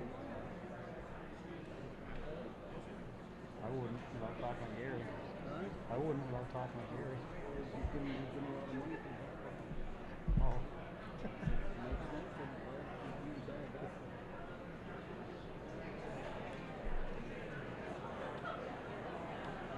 Every road class does it different. That's what their personal life is.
Okay, we'll begin again with respect to the Article 26, to see if the town will vote to authorize the select board to enter into a 5-year lease-to-own agreement for the purpose of acquiring a front-end loader at the cost of $164,800. 65 people have voted yes, 80 have voted no. The article does not pass. So we'll move on to Article 27. Move to back yet. Oh, well, okay, we have a motion to pass over Article 27, since that's money for the front-end loader, which we're now not going to get. So we have a motion and a second. Yeah, okay. So all in favor of passing over Article 27? Aye. Any opposed? Okay, we pass over Article 27. Article 28, to see if the town will raise and appropriate the sum of $31,554. This will be a recurring appropriation for the next 3 fiscal years as a supplemental appropriation in addition to operating and capital articles which are presented in other articles in this warrant to the Pioneer Valley Regional School District. And sole purpose is to retire the town's pro rata share of the Pioneer Valley Regional School District school lunch program's $270,000 revolving fund debt over a term of 3 years. The amount allocated to each member town is based on the fiscal year 19 operating percentage. Bernardston's is 35.06, and Leiden 6.16, Northfield 49.34%, and Warwick 9.43. This appropriation is made contingent upon the town meeting approval by all 4 Pioneer Valley Regional School District member towns, and with the strongest advisory expectation that there will be no recurrence of further lunch deficits in the future. How binding is that? Or take any other action related thereto. So moved. Second. Okay, there's a motion and a second. This is submitted by the school committee, and the select board and the finance committee recommend passage of this article. Okay, any discussion of with respect to the school lunch revolving fund debt? Yes.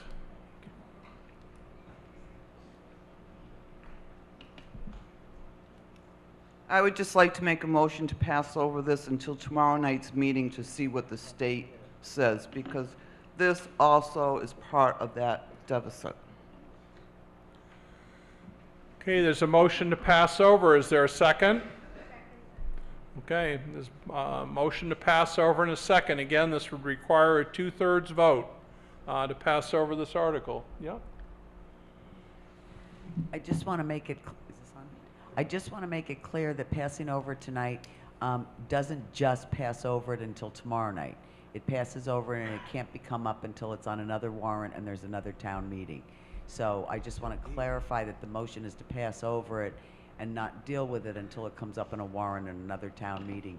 You can't just pass over it until after tomorrow night and have it automatically come up. Yes, in the back.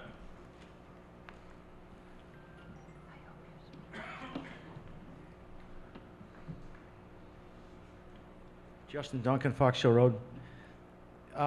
Is this like other bills from the school that if 3 other towns pass it and we don't, we still have to pay it? No, all 4 towns have to pass it. Okay. Okay, right now we have a motion to pass over. That's the only thing that's we're voting on now. So all in favor of passing over this? Yeah, and it requires a 2/3 vote. So all in favor of passing over this article, please say aye. Aye. Okay, all opposed? Aye. Okay, the noes have it. So the motion to pass over fails.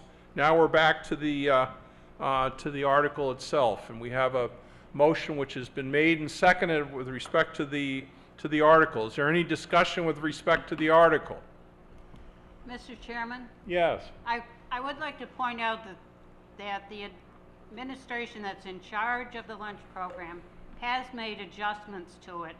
And I see Gail here in the audience. If she'd like to tell you what they've done to try to decrease the deficit and get it to a zero balance, that might be very helpful to you.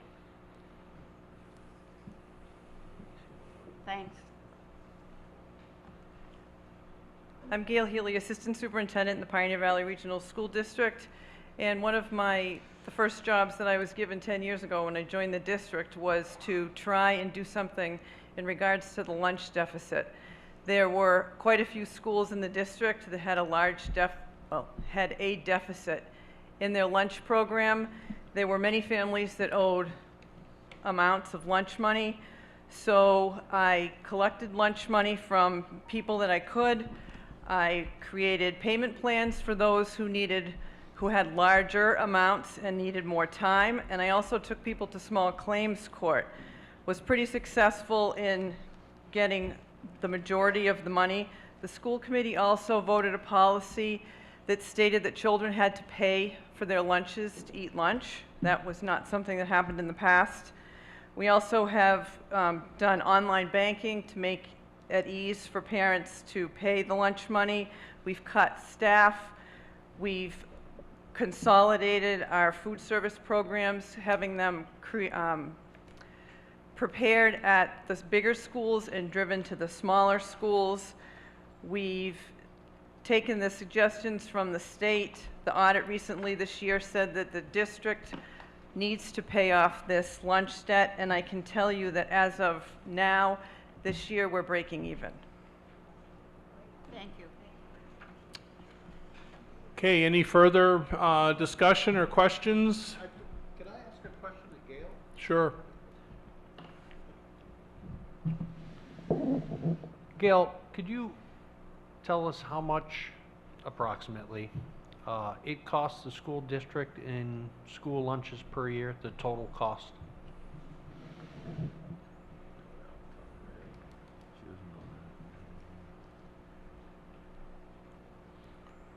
To operate. I don't have that exact figures with me. I mean, obviously, salaries take up the majority of what we're doing, and the food costs have increased because the meals delivered to your students are different, and they cost more. Okay, anything further? I want to clarify that when I said before that a 2/3 vote was required, that was on the motion to pass over. On the article itself, it's a majority vote. So all in favor of the motion with respect to the school lunch revolving fund debt, please say aye. Aye. All opposed? No. Okay, the ayes carry it. The motion passes not unanimously. Okay, Article 29.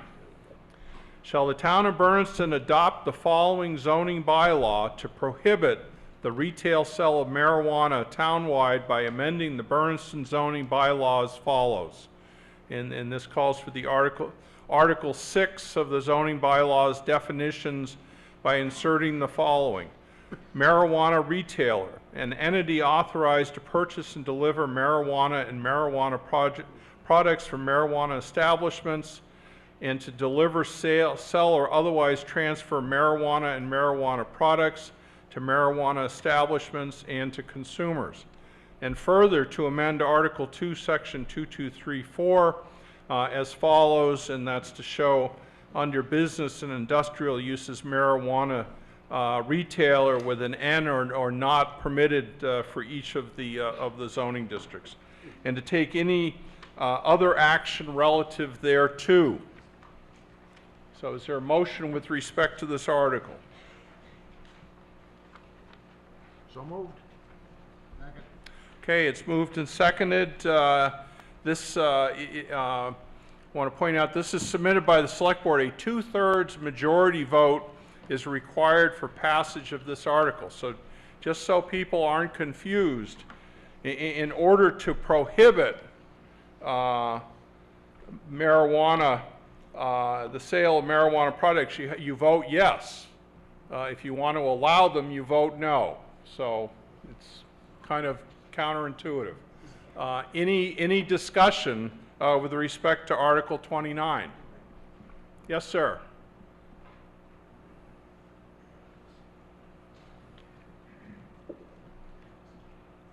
My name's Mark Liberator from 15 Gill Road. I'm just confused a little bit because this was a question on a recent ballot, and the decision seems to have already been made, and it feels a little bit shady that it's coming up requiring now a 2/3 majority vote to pass what's already been passed. No, but that's exactly what I tried to explain to you. Go ahead. Yeah, the new legalization of recreational marijuana statute that was passed last fall requires in communities that voted on the ballot question to legalize marijuana, and every community in Franklin County voted in the affirmative to legalize it.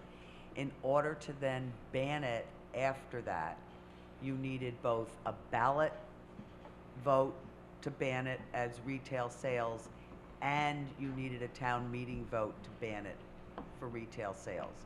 So this is the second prong of the two-part process that the statute absolutely requires for a town that voted in the affirmative on the original ballot to legalize marijuana to prohibit retail sales of marijuana now. Clear as mud? Yes. Thank you for coming this evening. My name is Guylaine Burgess, Huckle Hill. Some of you may know me by the telephone and my blue hat. I am very pleased that we're not having an acrimonious discussion this evening at this town meeting. But this vote is extremely your last chance to completely ban the sale of marijuana anywhere in Bernardston. So we will be clear that this is a yes vote. We're not going to argue the merits, or we want to preserve the peace and serenity that we've been privileged to have in this town, and we want to be sure to protect our children. Please support this article and vote yes on this article. Thank you very much.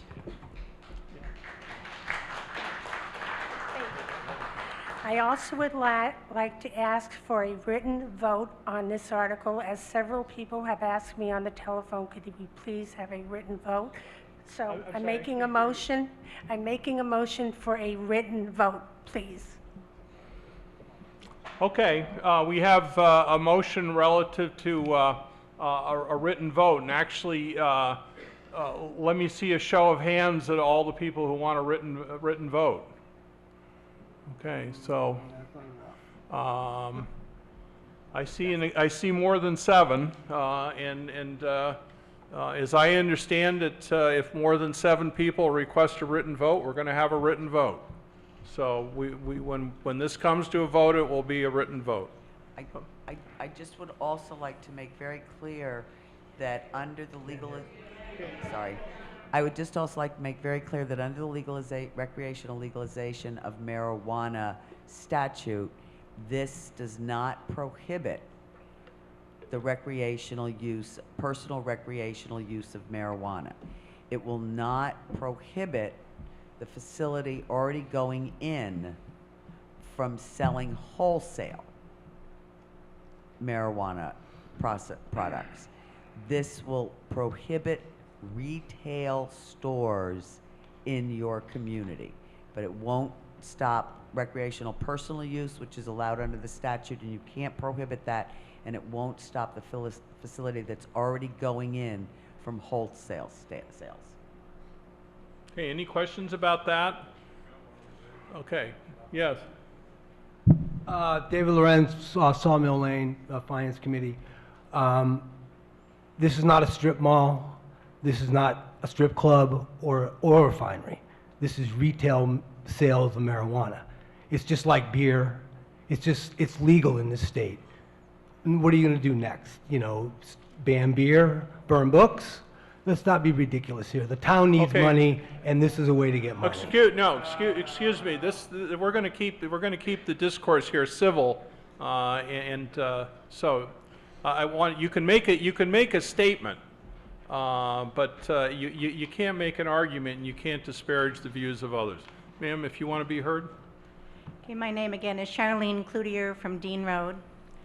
And it's my understanding that if we have retail stores, we can have a 3% tax that goes to the town on the sale of the marijuana. And this town is in desperate need for extra money for stuff. And so I'm just wanted to bring that up to people, that this is one way to get money without raising our taxes on our personal homes. And we do have a very good police department that is there to support anything that goes on in the town. Okay, thank you. Anybody else? Mark, if you want to get up. Mark Fitzpatrick. This vote failed in May. If it were to approve tonight, you have two conflicting votes. What happens? It passed in May. It was. Didn't the vote in May prohibit the sale of retail? Yes. Okay, and what if tonight the vote is to allow it to be sold? No, again, a yes vote on this motion would prohibit the retail sale of marijuana. Just think, yes, we have no marijuana, okay? Right. I mean, I remember that song, Jeff. Yeah. Well, you got the mic, Mark. You can sing it if you want. No, that's quite all right. I guess what I'm trying to get to is if there's a conflicting vote tonight. No. No, there won't be? No. If you all right. vote yes on this article, the retail sale of marijuana will be prohibited in the town of Bernardston. But if you vote no tonight, Then the retail sales ban fails, and it's allowed. You have to have both votes in order for the State statute, ban. you have to get both votes. that's what I was trying to find out. So you need two affirmatives to prohibit it. If you got two conflicting votes, it passes. It fails. Well, or It one fails. One conflicting, Yeah. right, okay. If the votes conflict, if you don't pass both the ballot and this zoning bylaw, then retail sales of marijuana in Bernardston are not banned. You have to have both in the affirmative to ban them. Okay, yes, if you could identify yourself. Paula Reed, at Center Street here in town, in Bernardston. I had a whole notebook I of think things I wanted. you got to get close to the microphone, I think. I had a whole bunch of things I wanted to say, but I thought I would just speak from my heart. I moved back to Bernardston 6 months ago to retire my hometown, and I've just been overwhelmingly discouraged with the marijuana issue here in this town. We really need to preserve our culture. We need to take care of this town for our children and our grandchildren. This is a mess. Right now, the state has so many regulations. They still are they're trying to take baby steps, but they haven't clarified a lot of things. We do not want to get into the middle of this mess. You know, our kids grew up with the DARE program. It was just say no to drugs. And you know what? We really need to really think about that and the legacy that we're going to leave to this town. So on Article 29, please vote yes. Thank you. Okay. Chris?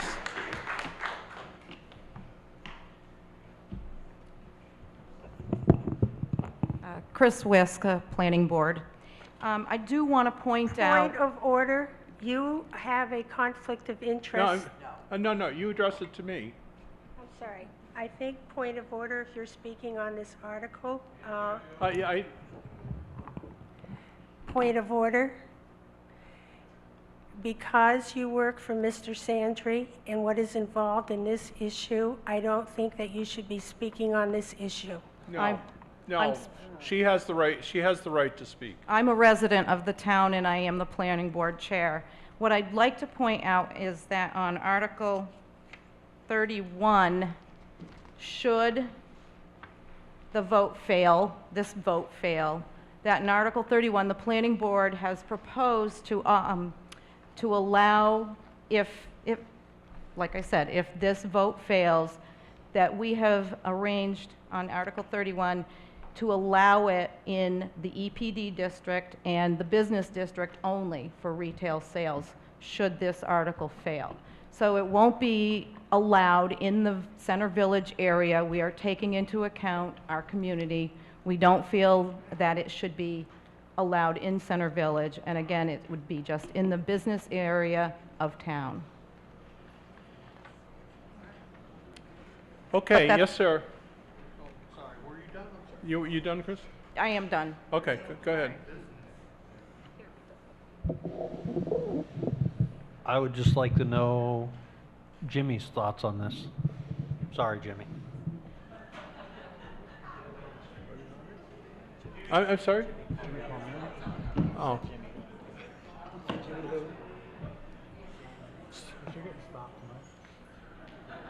Am I going to get a ticket later? Come on, Jimmy, step up. You may get one right now. That's Chief Palmering for you.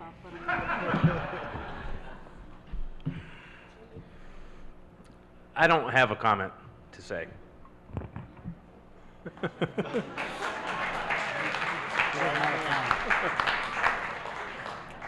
Okay, anybody who does have a comment? What have the other towns done? Have any other towns voted? Deerfield? I honestly don't know. Greenfield, Deerfield? Does anybody want to field that?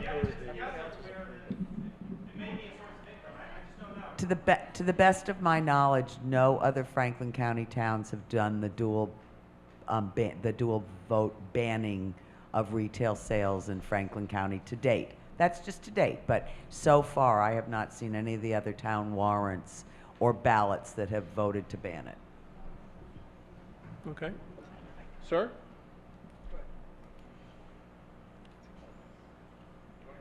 No, I'm recognizing you, so. Doug Weiss, Cross Street, Bernardston. I'm not here to judge anybody what they do in their own home. I'm not here to debate the use of medical marijuana. I do feel that preserving the community, a small town community like Bernardston, is important. I think that's why I would like to vote yes to prohibit it. I don't think the financial benefit is going to be as much as we're being led to believe. And I also feel that opening up a can of worms is a very good possibility if this fails. So I would like to encourage people to vote yes to prohibit. Thanks. Okay. Yes, come on forward.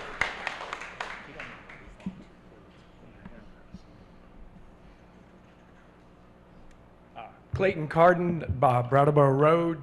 I have never used in my life. I'm very much anti-use. Alcohol is my drug of choice. But along those same lines, why is it alcohol and tobacco illegal and not prohibited? And there's lots of incidences from those, and yet this is going to be a retail establishment. It's a pizza shop, but instead of getting pizza, you get marijuana. Right? It's still going to be legal, as I've already said, in the homes. It's going to pass. It already has passed in every other town around us. There is no cultural saving that we're doing because it's going to be a small storefront in either the EPD, and that building is like mucho, but that's there, and that is not going away because that's medicinal. This is recreational, small storefront. It's coming. It's 3%. We just put $50,000 into a vehicle stabilization from 0.75% excise tax. This is 3%. That's 4 times larger. That is serious change. That will also increase. Why is cigarettes $10 a pack? Because of the state excise tax is $6 on it. Guess what? When we need to balance, we're going to raise that excise tax higher than 3%. The coffers in Washington and Colorado are overflowing. They don't know how to spend the money. Legalize it, bring it in, put it in a safe area, have the regs that cover it just like every other storefront that exists, and let's balance our budget. Make it a heck of a lot easier. Thanks.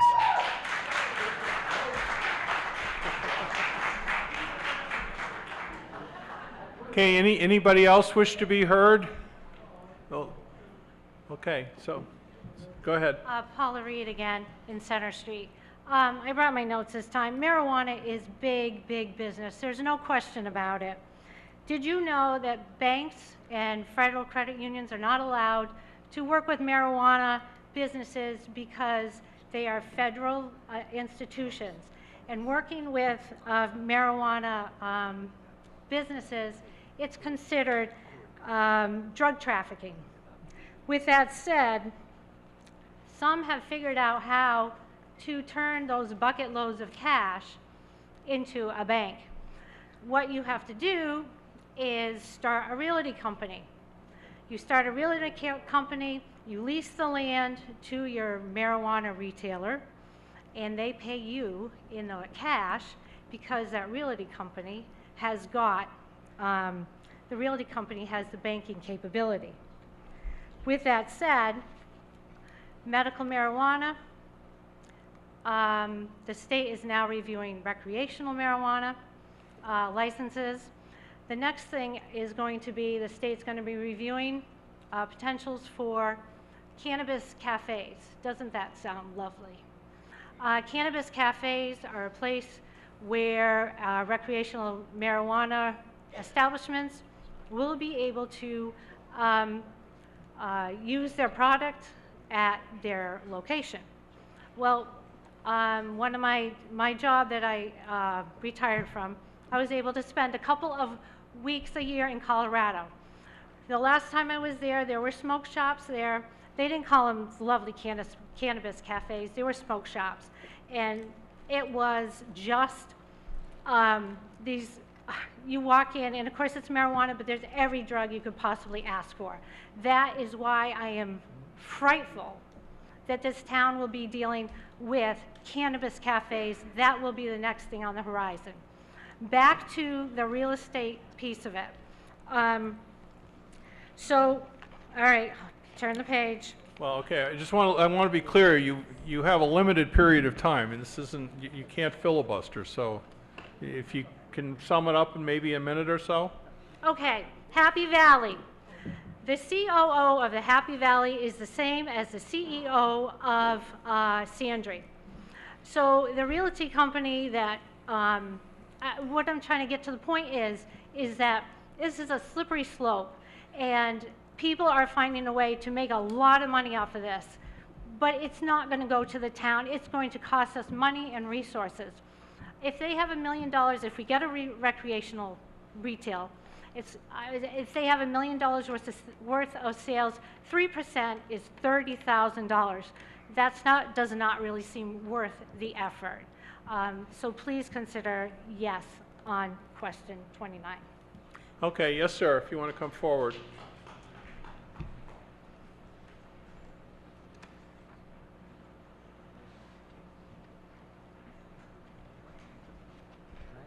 Bob Taylor, Hillcrest Drive. I just have a question for the woman from the planning. You're going to have to be able to... I have a question for the woman from the planning board. The districts you outlined, I'm sorry, I'm not familiar with them. Could you explain where they are? What would retail sales in Bernardston look like? Would it be going to the country corner, get a gallon of milk, a dozen eggs, and some pot, or would it be a separate entity in a industrial park?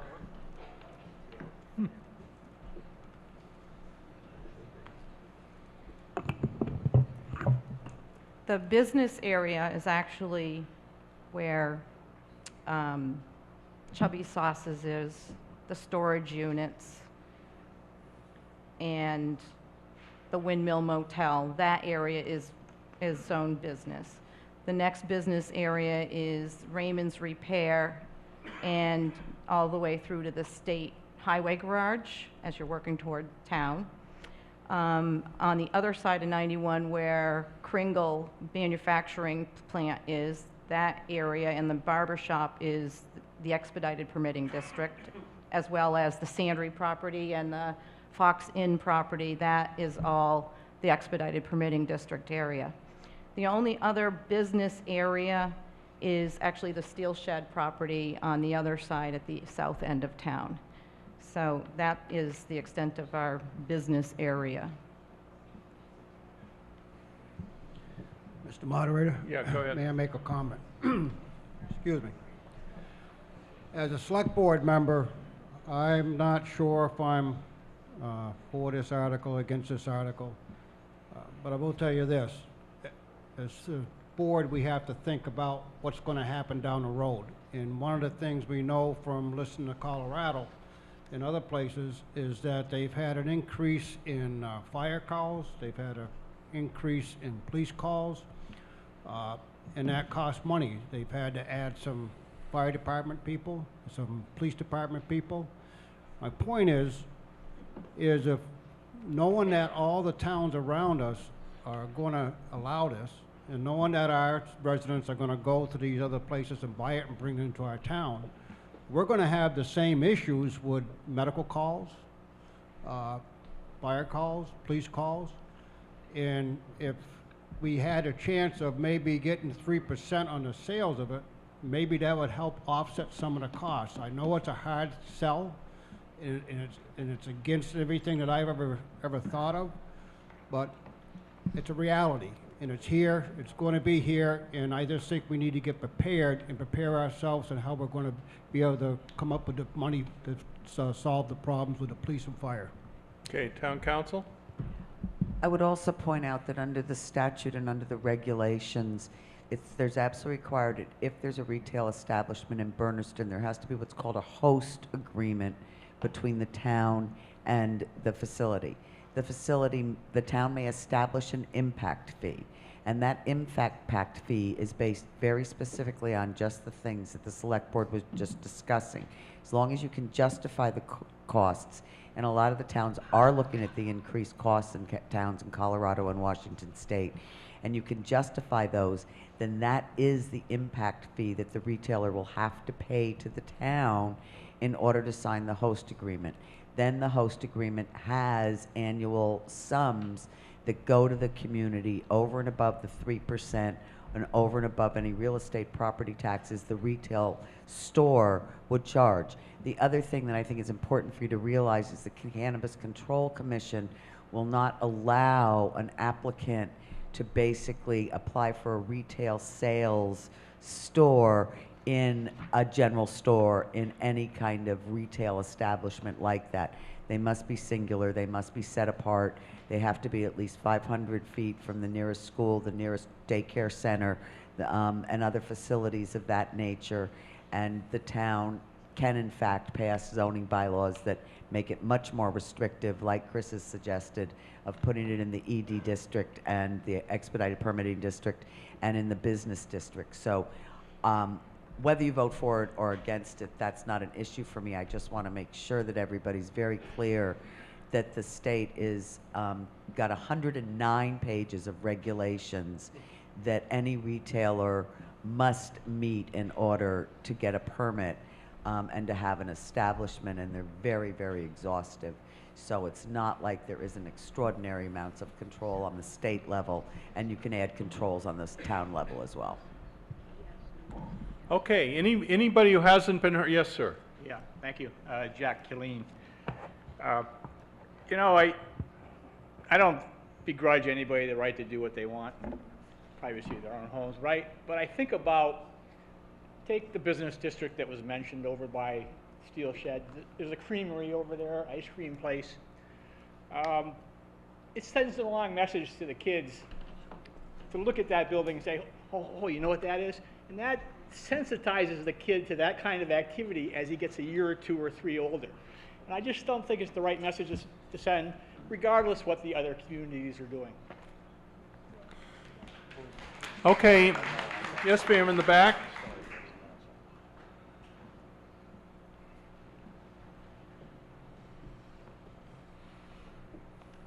I'm Bonnie Welcome from Huckle Hill Road. I'm sorry, can you Bonnie speak? Welcome from Huckle Hill Road.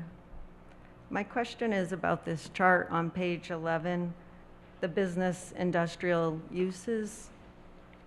There's 6 different categories there. If it's a no vote tonight, which then allows the sale of recreational marijuana in Bernardston, is it automatically allowed in all 6 of these districts? Is there control over that? And who has the control over that? Well, I think if you look at Article 31, I think that may, in the event that there's a no vote on Article 29, there are going to be further articles that will be considered relative to regulating where in town it would happen.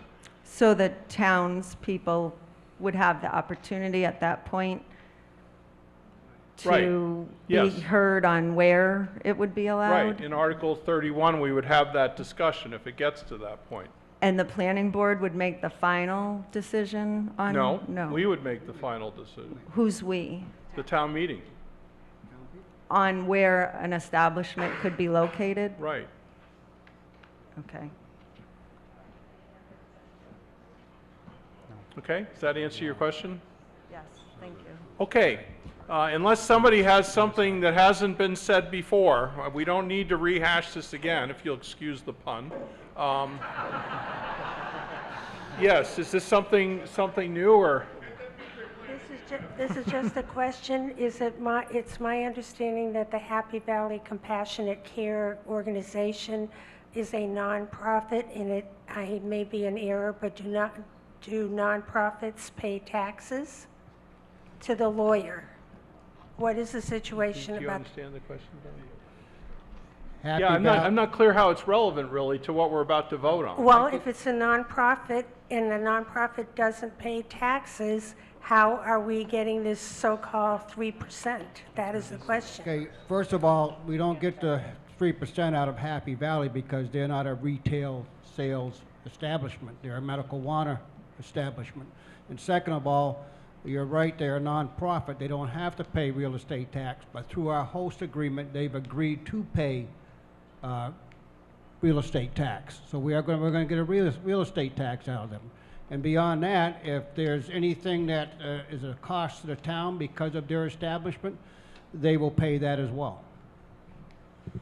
Okay, we're going to vote. It's a written ballot. You have your cards, and Paul's going to tell you what to do.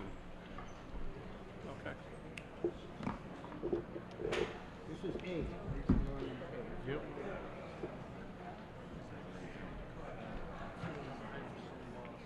Would the wardens in the House please stand up? The wardens who are here tonight? Okay, a couple of ground rules. One, if you can't physically get up to go to the box, raise your hand when the time comes, and a warden will come, take your ballot, put it in an envelope without seeing it, bring it back, and make sure it's part of all the votes that are counted. When we start the process, a warden or two will be down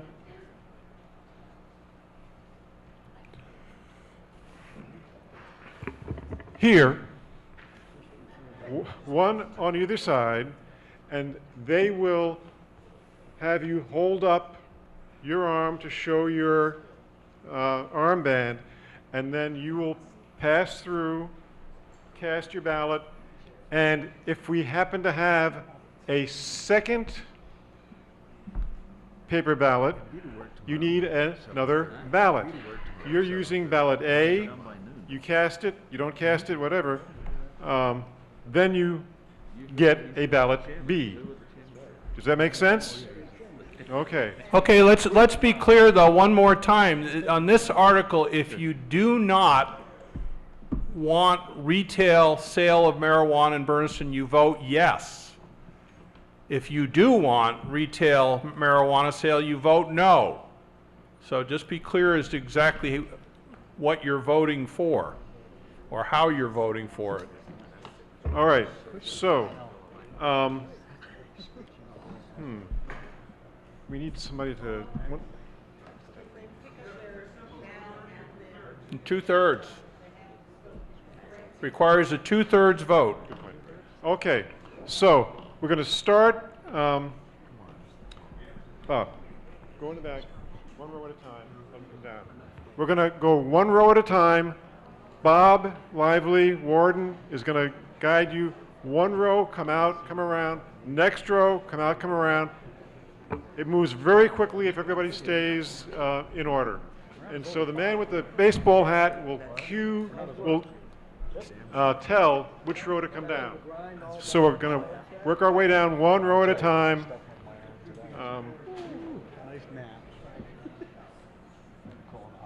And if there's anybody in the row that needs to have their ballot picked up, raise your hand.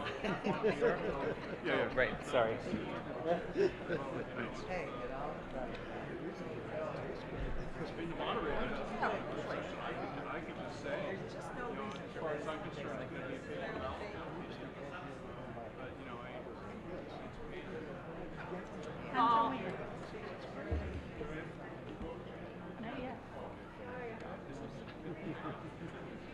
You'll never get I'm a less of a fan.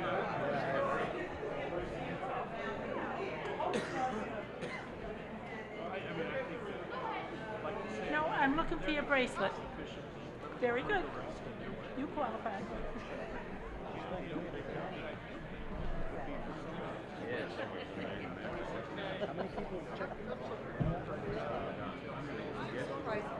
Bracelet? Yeah, good boy. I'm sorry. Okay, yeah. Hello. Bracelet, yeah. I think it's going to be close. I don't think you got you there. Yeah. Good old days are gone. Yeah, I win that. Yeah, I mean, I said over 125. Thanks to, yes, I bet you there's over 125. How are you? Well, how are you? Oh, I bet this place. I am well. Oh, I think it was all. So you didn't see that? Yeah, I checked it out. No, that's what.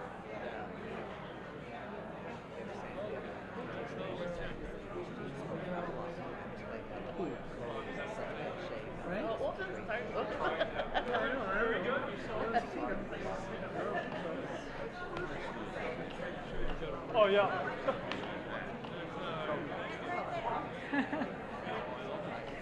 How are you? Good, how are you? Good. Hi.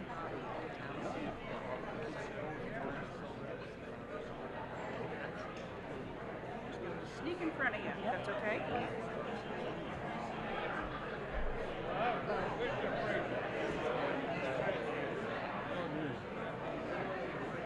How are you doing, Bob? You feeling better? I hope. He's game. You too.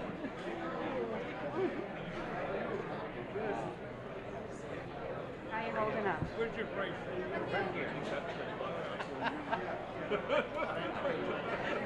Be careful of that.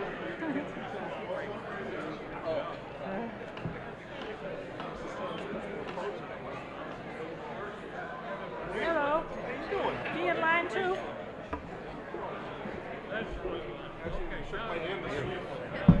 Well, you were going through the whole line, so I thought you were going to come to my hand too. Bet Steven's up there. Yeah, right. Hello. We'll probably see it tomorrow night though, since he's going.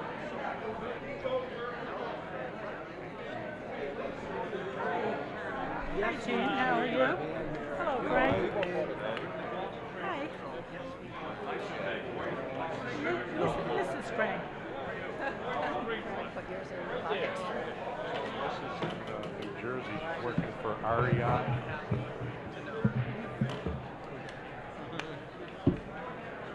Hi, how are you doing? Good.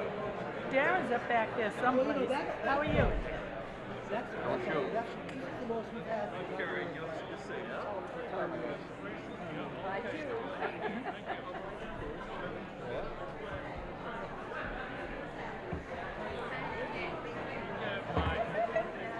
You're seeing the highest level. Where's your bracelet?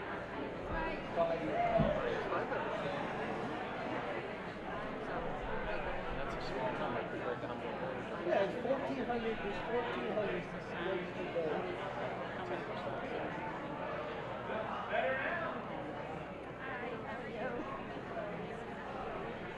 Can I cut mine with this break in the action? No, you go right ahead.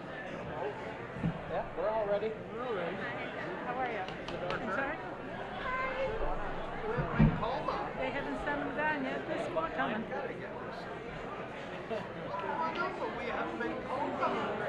They're not even halfway through yet.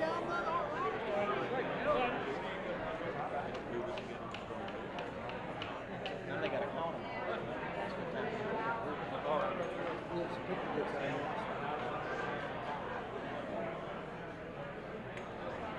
Charlie, you can't vote twice.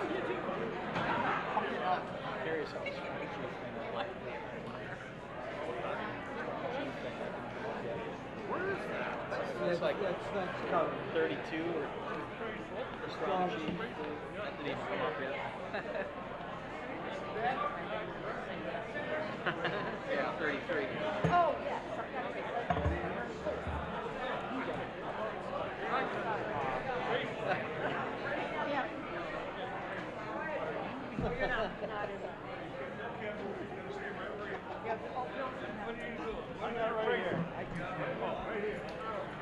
Where's mine? Right here.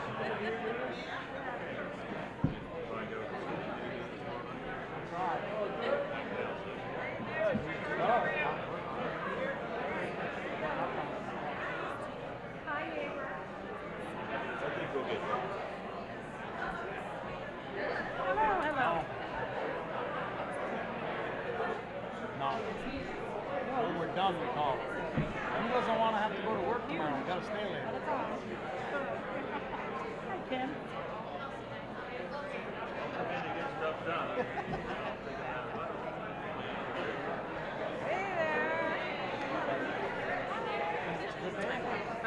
Get your bracelet?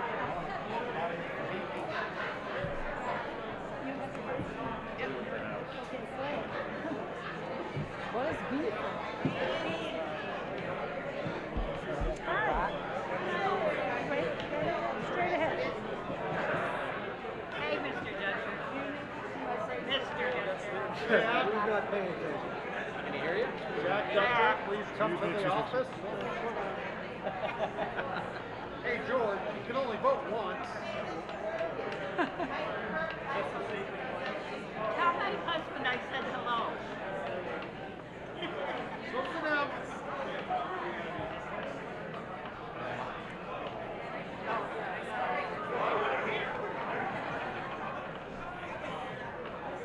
Hi, ladies.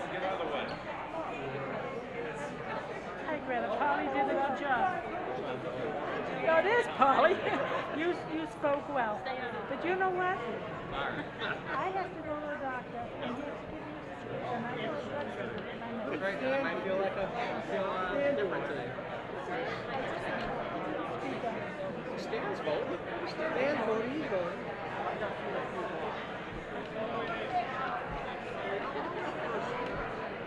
Get up there. I know, that's what I'm saying.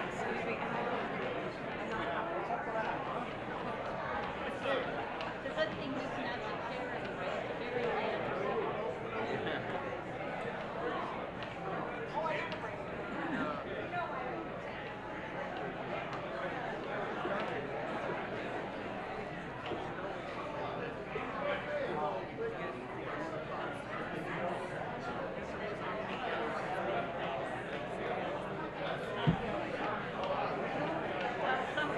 As long as it's one person at a time. going either.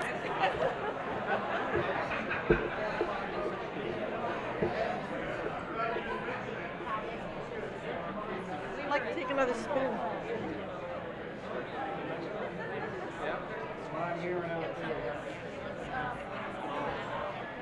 Oh boy.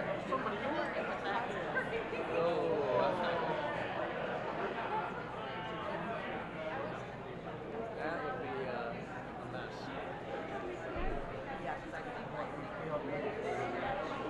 So get there early. You see early. Oh yeah. She's gonna have to after 20 minutes. She's gonna get up. She's gonna get up at 5. I took 5. George, you just, this is so important. You're going to go right on back.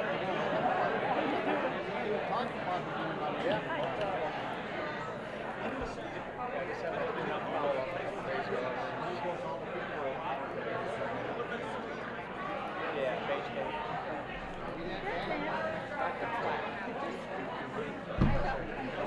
More than 125, my number was good. All right. I said more than 125.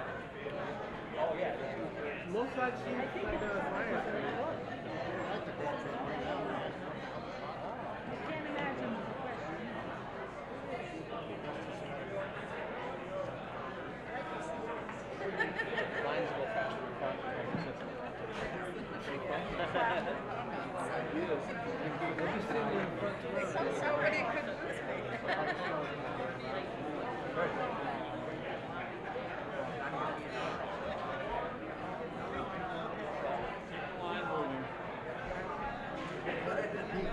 Oh, well, I'm here.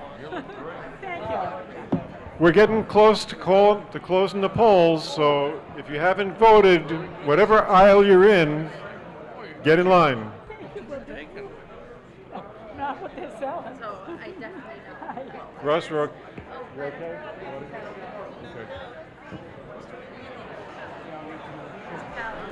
Like she has really bad reactions to this, and it cleared it up. It was amazing. Yeah, and usually hers like Okay. hang on. Okay. Going okay, Paul? Yep. That's gonna take them a while. Gonna want one of you guys to watch when they count. One or two, so you don't have to. You know, if you want to sit down, you can. If you want to sit down, you can sit down. This is last call. Last call for anyone who wants to cast their ballot.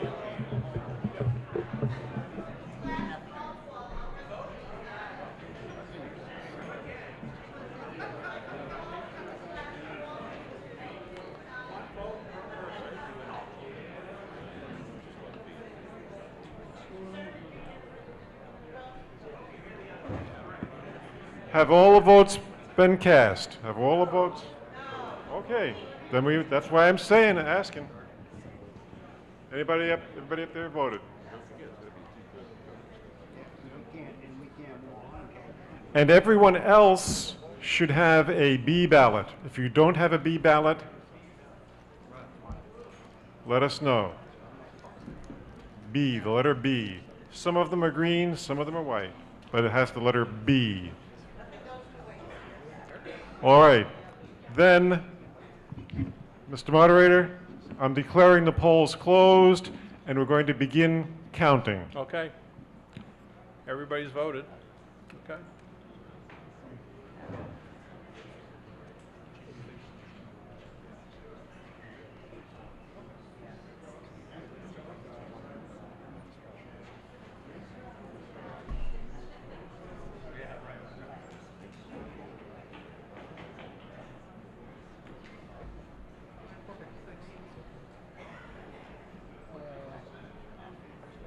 Brian, what time's that meeting?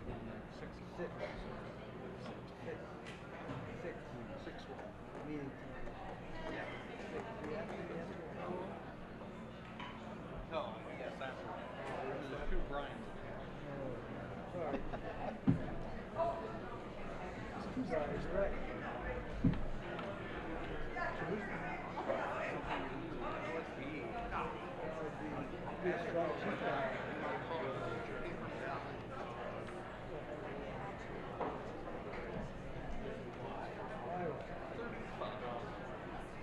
No. Yeah, that's the last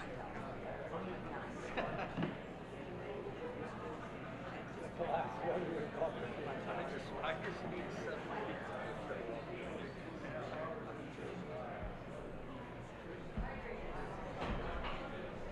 I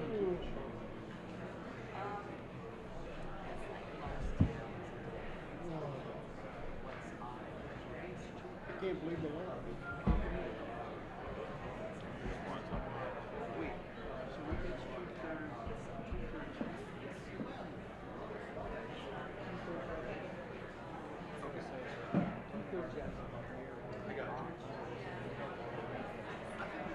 Maybe they're not doing a job. They can get it.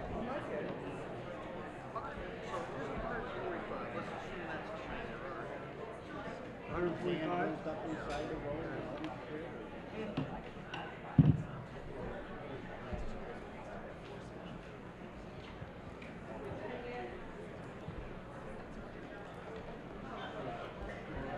a problem, because you've got like Mike Snow, Bob Lane,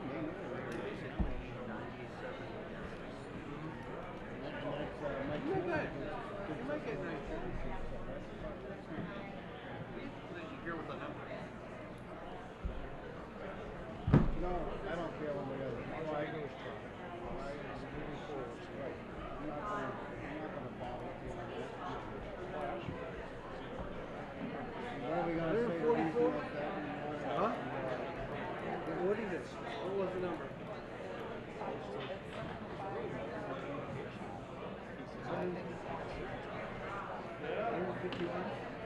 That's the most since I've been on five ever. Yeah, that's the most I have. 151. Yeah. No, we're not here. We're even 100. Right. 151, thank you. That's very nice, thank you. Gee, that's probably close to 45. They can see a car. Yeah.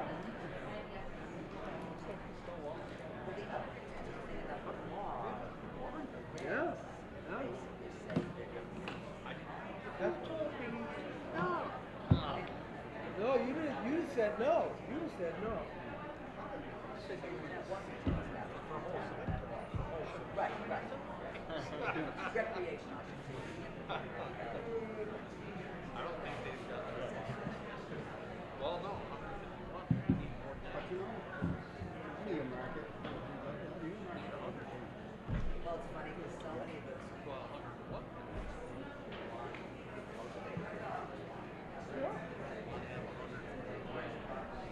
Oh, that's another way to go. So 151. That's pretty good. So I was 25 more than I thought. Good. It should be like 500 people. I agree. Because I don't know only going to put 500 people. They all fill in. Well, we may find out tomorrow night where they put it. We may find out exactly how much money to be packed.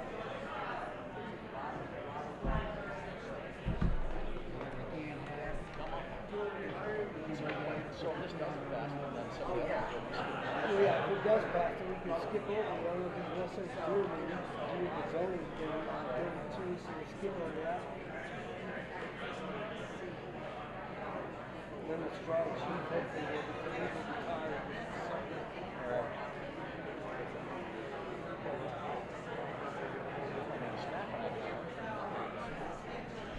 I didn't eat dinner. You didn't?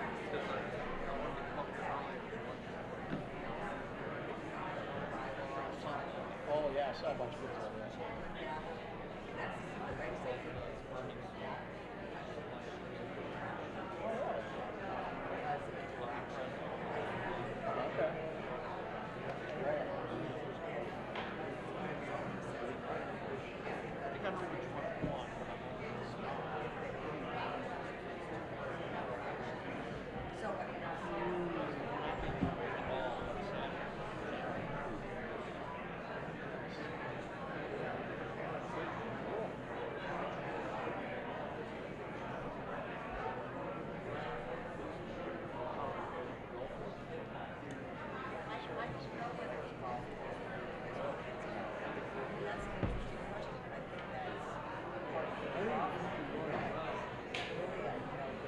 Yeah, well, no, actually, comparatively, that's more than we've had since I've been here.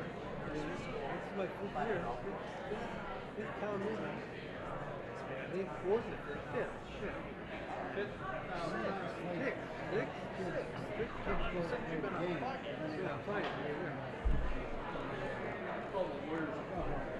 Yeah, right, yes.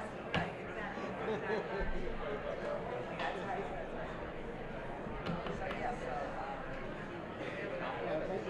No, they split them up. They split them up. And then they're counting against the pound. They split them up already.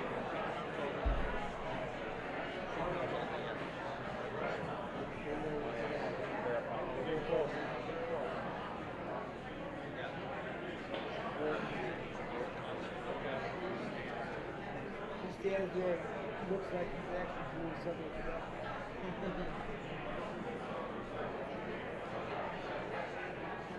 Verify that Rita doesn't cheat.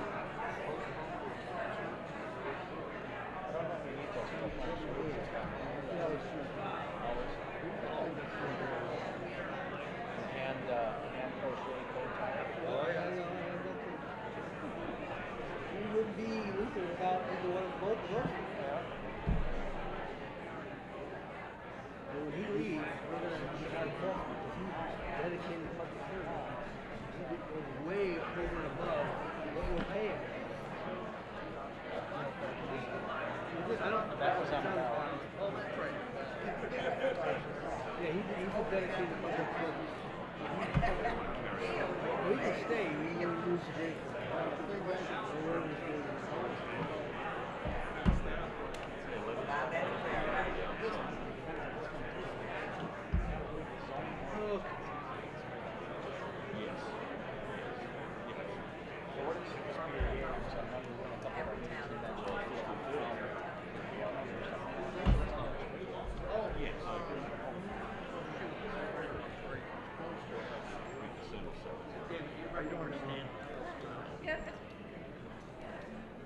That's not still in it.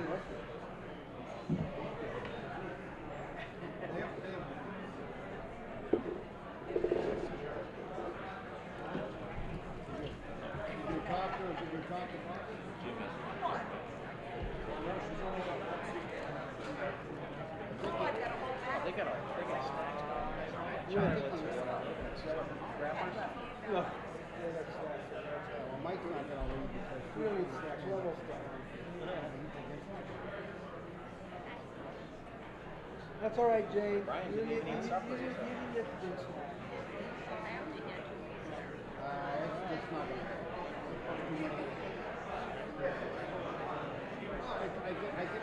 you've got to read your audience. I told you, didn't I tell you that? Yes.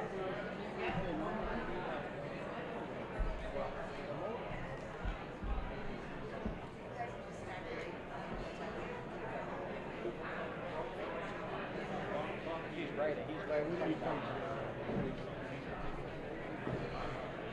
But this one here, I know it's out of water when I get out of water.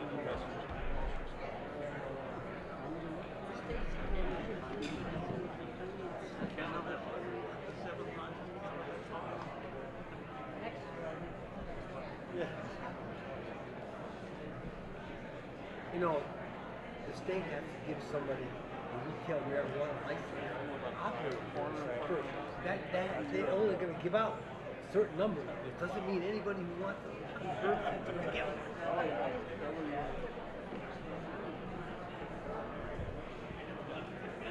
Why? They have, because in Vermont it's legal. It's just not decriminalized.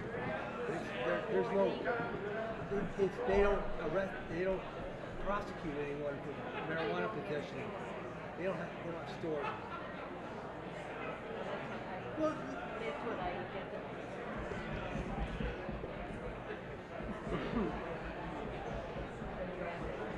Oh, we're gonna maybe it'll be that. Maybe we'll have to put a light on at the corner. It needs to be like a 5 and 10. It needs to be like a traffic. Traffic.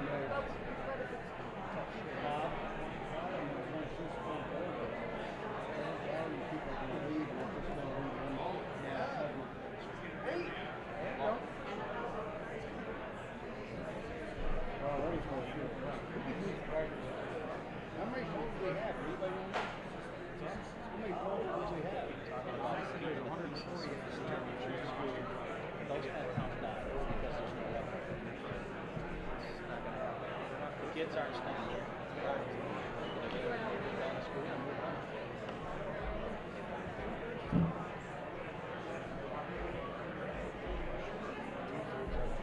Yeah. Here it comes. It's kind of low.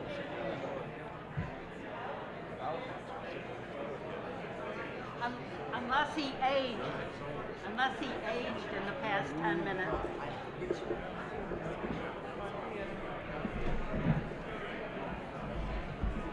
announce it.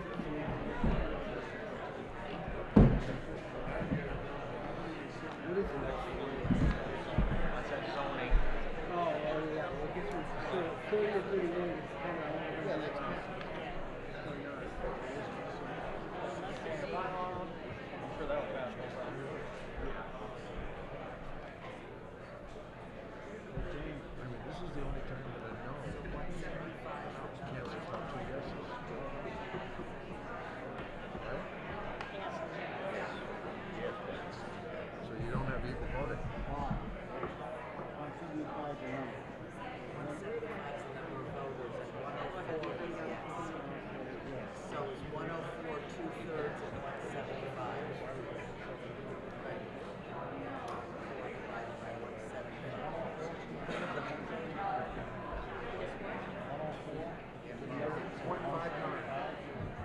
So what was the final? 71 no, 4 yes. How many people do you think it sits on the side? Okay, we'll come to order. We have the results with respect to Article 29. There were, out of 175 voters, 104 voted yes, 71 voted no. By my calculation, that's a vote of 60% yes, 40% no. Therefore, it does not reach 2/3, and the article fails. The attempt to prohibit retail marijuana in Bernardston fails. So we'll move on to Article 30. To see if the town will vote to adopt Massachusetts General Laws, Chapter 64N, Section 3, to impose a 3% local excise tax upon the sale of or transfer of marijuana or marijuana products by a marijuana retailer operating within the town of Bernardston, and to take any vote or votes in relation thereto. So moved. Second. Okay, moved and seconded, and the Select Board and the Finance Committee recommend passage of this article. So any discussion relative to the 3% tax? This has been mentioned before. Okay, I see nobody wishing to expound upon this. Therefore, we'll take it to a vote. All in favor of a 3% tax on the sale or transfer of marijuana or marijuana products, please say yes. Yes. Any opposed? Okay. The yeses have it, although not unanimously. Article 31, to see if the town will vote to amend the Bernardston zoning bylaw by adding recreational marijuana retail business to the use schedule, Section 2234, business industrial uses, as allowed in the business and EPD districts with site plan review and special permit from the planning board, when and if the town votes to allow such establishments and use, and to take such other actions relative thereto. So moved. So moved. Okay, you're going to have to come up to the microphone.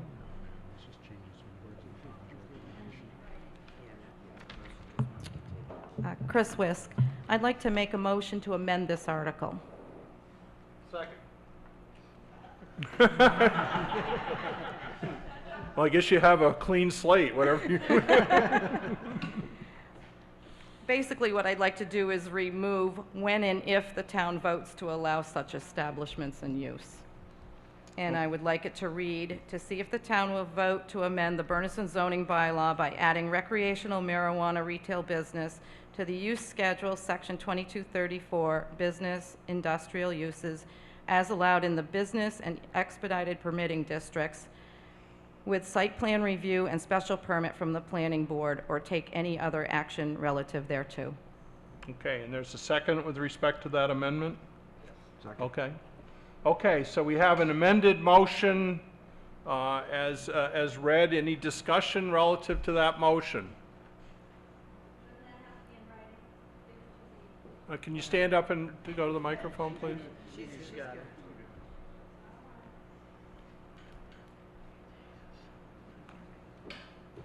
Okay, thanks. Okay. Okay, any discussion with respect to the amended motion? Okay, there being none, all in I'm sorry, okay. I'm requesting a written ballot.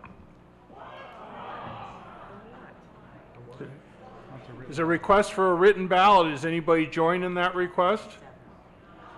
Okay, I think it fails. So, by voice vote, all in favor? Aye. Any opposed? Okay, majority is for the yes, and it passes.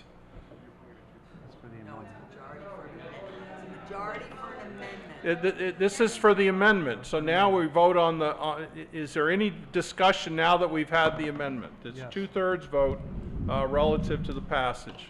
Mr. Moderator? Yes. Just to be clear to folks, if we don't pass this, recreational retail sales will be allowed anywhere in town of Bernardston.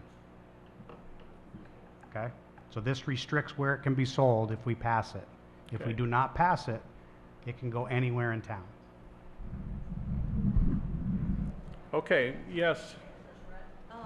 Since Bernardston is a right to farm law town, if someone grows marijuana and wants to sell it as a value-added product anywhere in town, can't they do that?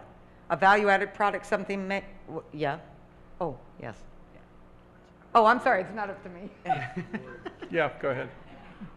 The Municipal Modernization Act amended Chapter 48, Section 3, which is the statute that defines agriculture for zoning purposes and for exemption purposes, and specifically determined that cultivation, producing of marijuana is not agriculture. So even though this is a right to farm bylaw, cultivation of marijuana does not fit within the agricultural exemptions and protections. Okay. Okay. Okay, any further discussion with respect to the amended motion? Okay, so this requires a 2/3 majority vote to pass, and bear in mind that if it doesn't pass, then you have a zoning bylaw that has no restriction on the sale of a retail sale of marijuana in Bernardston. So all in favor of the restrictions as outlined in Article 31 as amended, please say aye. Aye. Okay, any opposed? Okay, it passes, I declare it passes by a vote of 2/3.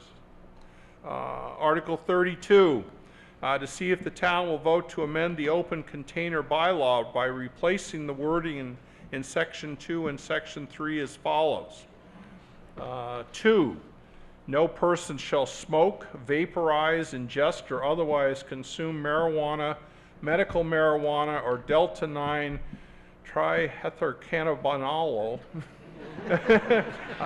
I've been dreading saying that all week. While in or upon any public way or upon a way to which the public has a right of access, street, sidewalk, footway, passageway, stairs, bridge, park, playground, recreation area, boat landing, public building, schoolhouse, school ground, cemetery, parking lot, or any area owned by or under the control of the town of Bernardston, or any place to which the members of the public have access as invitees or licensees, or private land, building, structure, or place without the consent of the owner or person in control thereof. 3, a violation of this bylaw may constitute a breach of the peace, or take any vote or votes in relation thereto. So moved. Second. Okay, I have it's moved and seconded. This was submitted by the Chief of Police. The Select Board recommend passage of this article. So, any discussion relative to Article 32? Okay, way in the back. Yeah.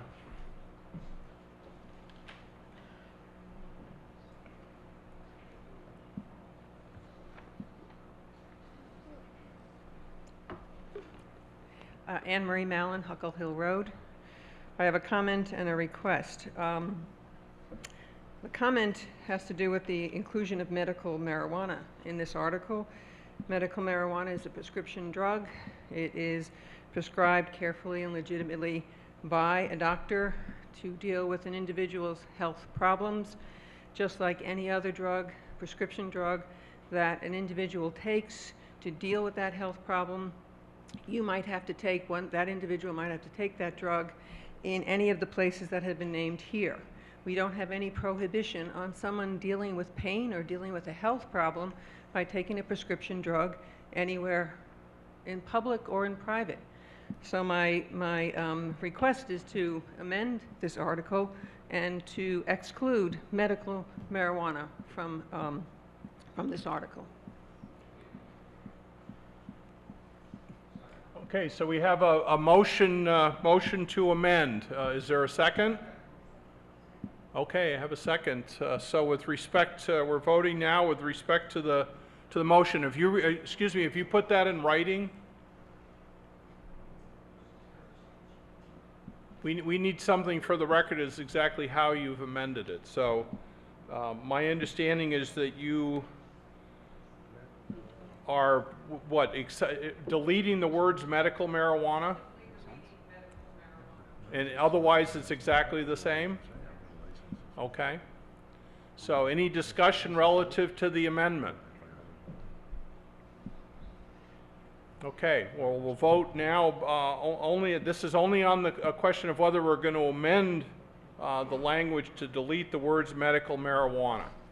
So all in favor of that amendment, please say aye. Aye. All opposed? No. I take that as being a majority for aye, so declared.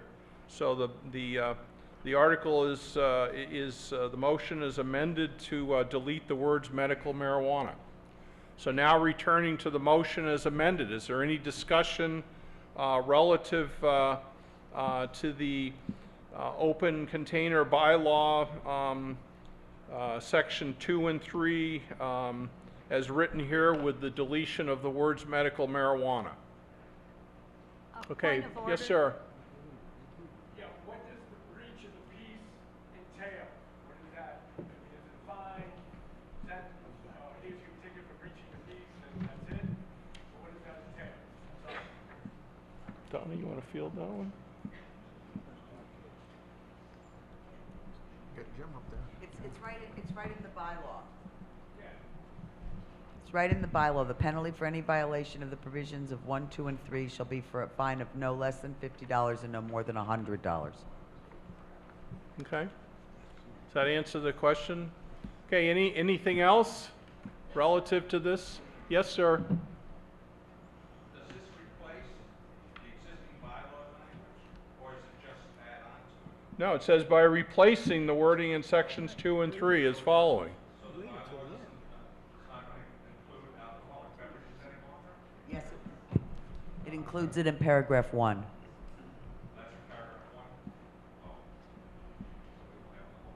Okay. Okay, anybody else? Yeah, go ahead. I thought zoning bylaws had to have a hearing before, 2 weeks before a vote, This is a general bylaw, not a zoning bylaw. so it doesn't have to. Okay, thank Okay. you.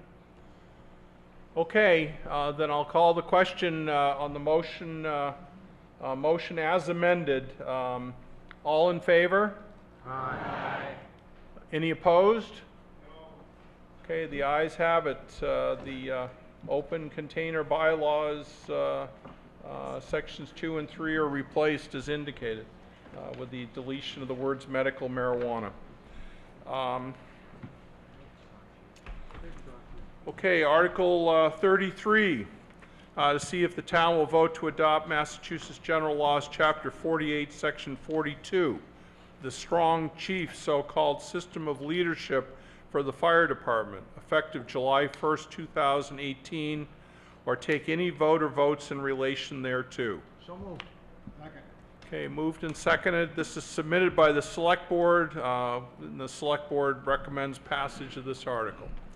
So any discussion relative to this motion? Yes.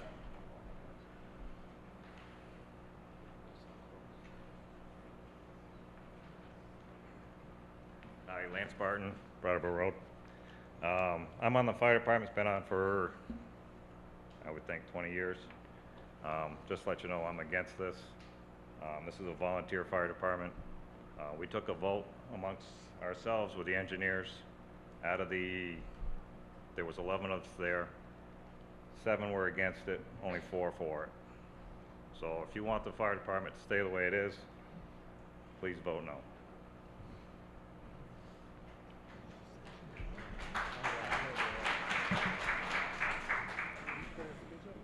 Okay, does anybody else wish to be heard with respect to Article 33?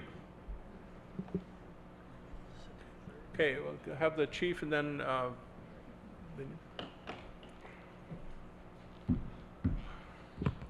Peter Shedd, Fire Chief, 71 Shedd Road, Bernardston. I am for this article. Again, a little history on the Board of Engineers. It goes back to the early mid-1800s.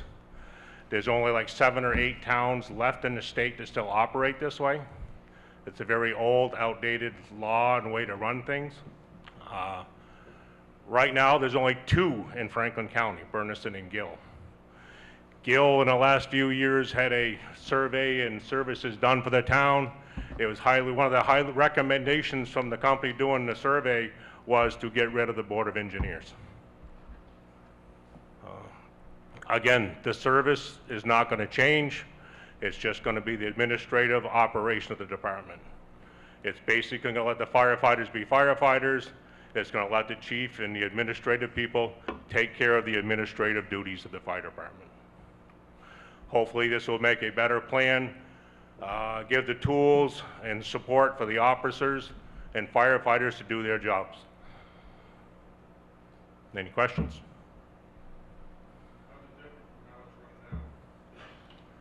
How is it different from when it's run now? Currently it's run by a Board of Engineers. The 12 engineers are appointed by the selectmen. The 12 engineers set all the policy and governing rules of the fire department. Under the strong chief, the chief would have the decision-making policies. So who does the chief report to the select board? Absolutely. The select board is for this because anytime we meet with Chief Shedd and we want him to answer a question, he has to go back to his board of engineers, which sometimes he can get together within a week or 10 days to make a decision on anything we're asking him. So, and there's been some animosity, I think, with this whole thing going on where, in my opinion, soldiers are telling the general what to do. So I think it would be better to have a strong chief position. He answers to us, and the board he said he will take the board under advisement as to what the fire department wants to do, and I don't think there'll be much change in the fire department. There's only one person that can be the chief right now, and that's Chief Shedd. None of the others have the requirements necessary.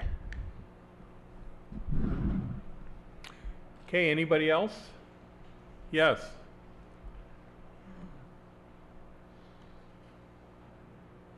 I'm not gonna walk down here, I'm sure you can hear me from here. Actually can. I was with the fire department for over 30 some odd years and retired with medical reasons. I'm kind of on the fence with this. The simple reason is because I believe that if they choose to go to a strong chief, with the current administration, I have no problem with that. My concern is in the future, when Pete steps down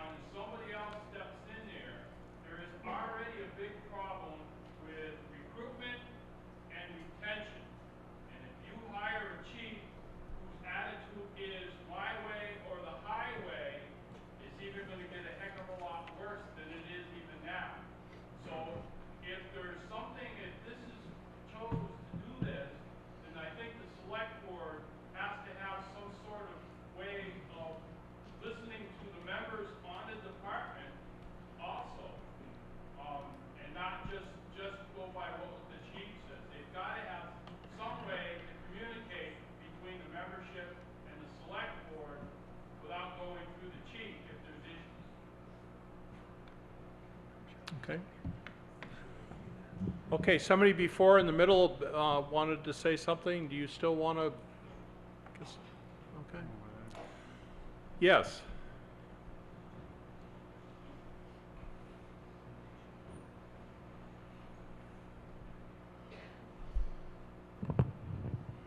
Nora Bixby, Huckle Hill Road. Anytime you have committees making decisions, you got 11 people that have to come to an agreement. It's going to be a long haul to come to any kind of agreement. I say a strong chief with a good committee behind him who's supportive, and I'm sure Chief Shedd would be a great chief. Now, we can't worry about who the next chief is going to be. I can't worry about that now. We got a good chief now. We had a good fire department. We're all very proud of them. And I think we need an organization that works better directly under the select board. And if the committee has an issue, they can go to the select board just like anybody else in town. I say a strong chief and a good committee behind him. Yeah. Okay, anybody else? Yes.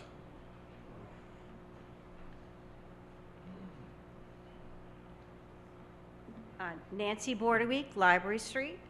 If we have a retention and a recruitment problem with the fire department and the engineers don't want this, will we even have a fire department? And I think we need to think about that.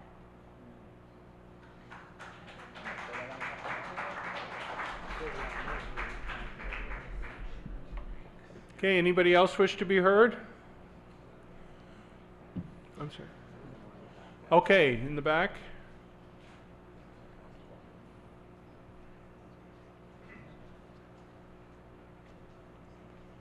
Good evening. My name is Bill Montilio from 376 Brattleboro Road. I think you're going to have to speak. Yeah. Bill Montilio from 376 Brattleboro Road.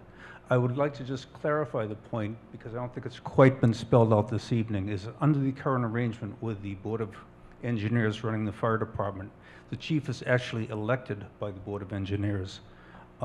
Think about the possibility of someone trying to do their job and keep their job at the same time. There can be conflicts. Thank you. Okay. Okay, anybody else? Okay, seeing none, we'll put the question to a vote. Before you is to see if the town will adopt General Laws Chapter 48, Section 42, the strong chief so-called system of leadership for the fire department effective July 1st, 2018. All in favor, please say aye. Aye. Any opposed? No. I take it as the ayes have it. Thank you. Okay, it's passed. Article 34, to see if the town will vote to amend the Bernardston zoning bylaws as follows. Addition of municipal use as an allowed by right in all districts in the table of use regulations, section 2233, community service uses, or take any other actions relative thereto. Okay, I have a motion and a second. This is submitted by the planning board. A 2/3 vote is required for passage of this article. Somebody want it from the planning board? Chris, do you want to explain this?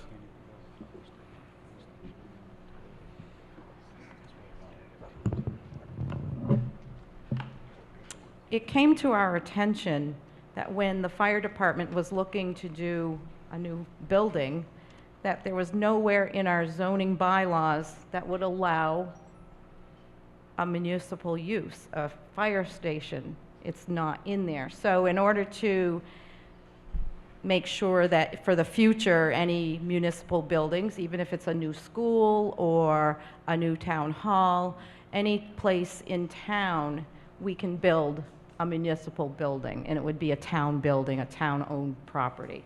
So that's why it's just basically cleaning up the zoning bylaw to allow us to be able to put a fire station or a school or a town hall for future use in any district in town.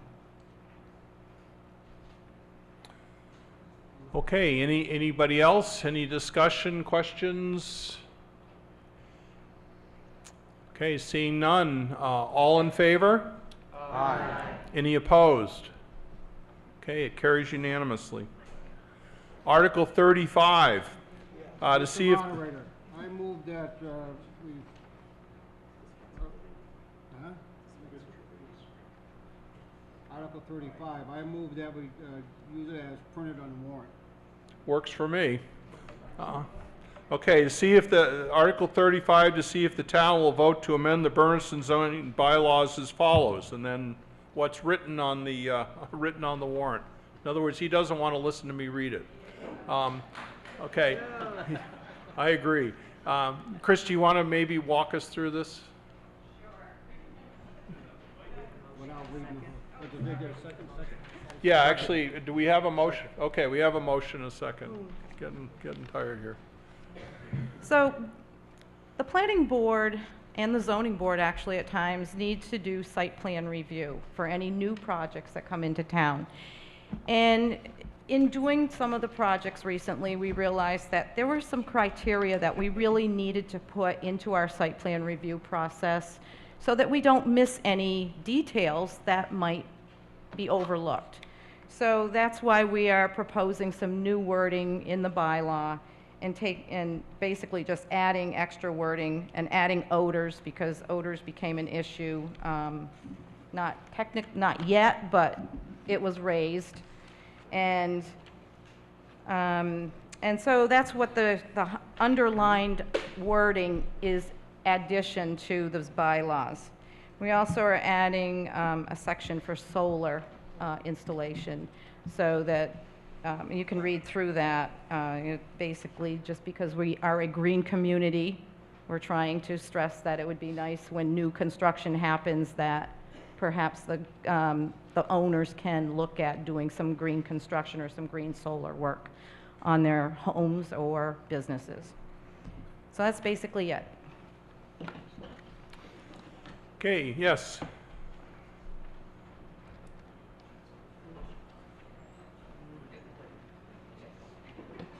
I just want to understand this. This is for a site plan review. It's not a requirement to build this way?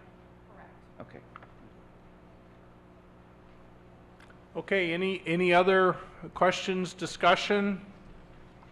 I point out that this requires a two-thirds vote. Okay, seeing none, before everybody leaves, yes, okay. Nora Bixby again.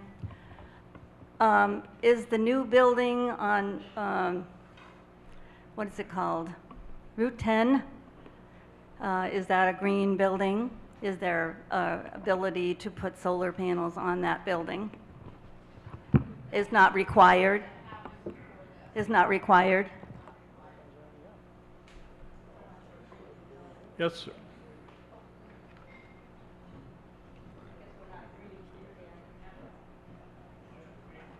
Health Grant, Church Street.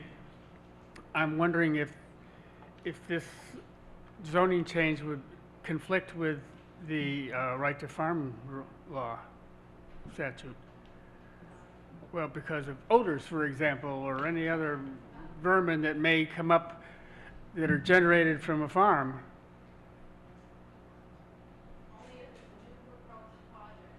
Yeah, maybe if you Can't if hear you you. can go to the, nobody else can hear you. You're having a private conversation. Okay, go ahead. I don't see how it would affect any agricultural use for outdoor growing of crops. Okay. Okay. Yes, sir. For growing of crops, what about farmers with cow manure or like Eddie Gray's, those birds? Yeah, but you said if it's a new operation, so if they move the birds to another part, it would be a different operation? Because they wouldn't need a site plan. They need site plan review. All of these issues would be addressed during that site plan review process. and it has to do with new construction. Well, what about the right to farm? They don't need a site review. Farmers don't need a site plan review or a special permit to farm. It's use allowed by right. So you wouldn't be going before these boards, and so you wouldn't have to This do is for this process. businesses. A farm is a business. No, you have the right to farm. This is for people who are doing site plans, new businesses in the business district, the EPD district, Center Village. They might have, they're creating a new business. A farm is not considered part of this. That's the right to farm. So a farm is not a business. I'm not even going to go there. It's not a business that requires a site plan review. It's not a business for purposes of zoning because it's exempt from the zoning because of the 40A Section 3. Yes, sir. You got to come down here.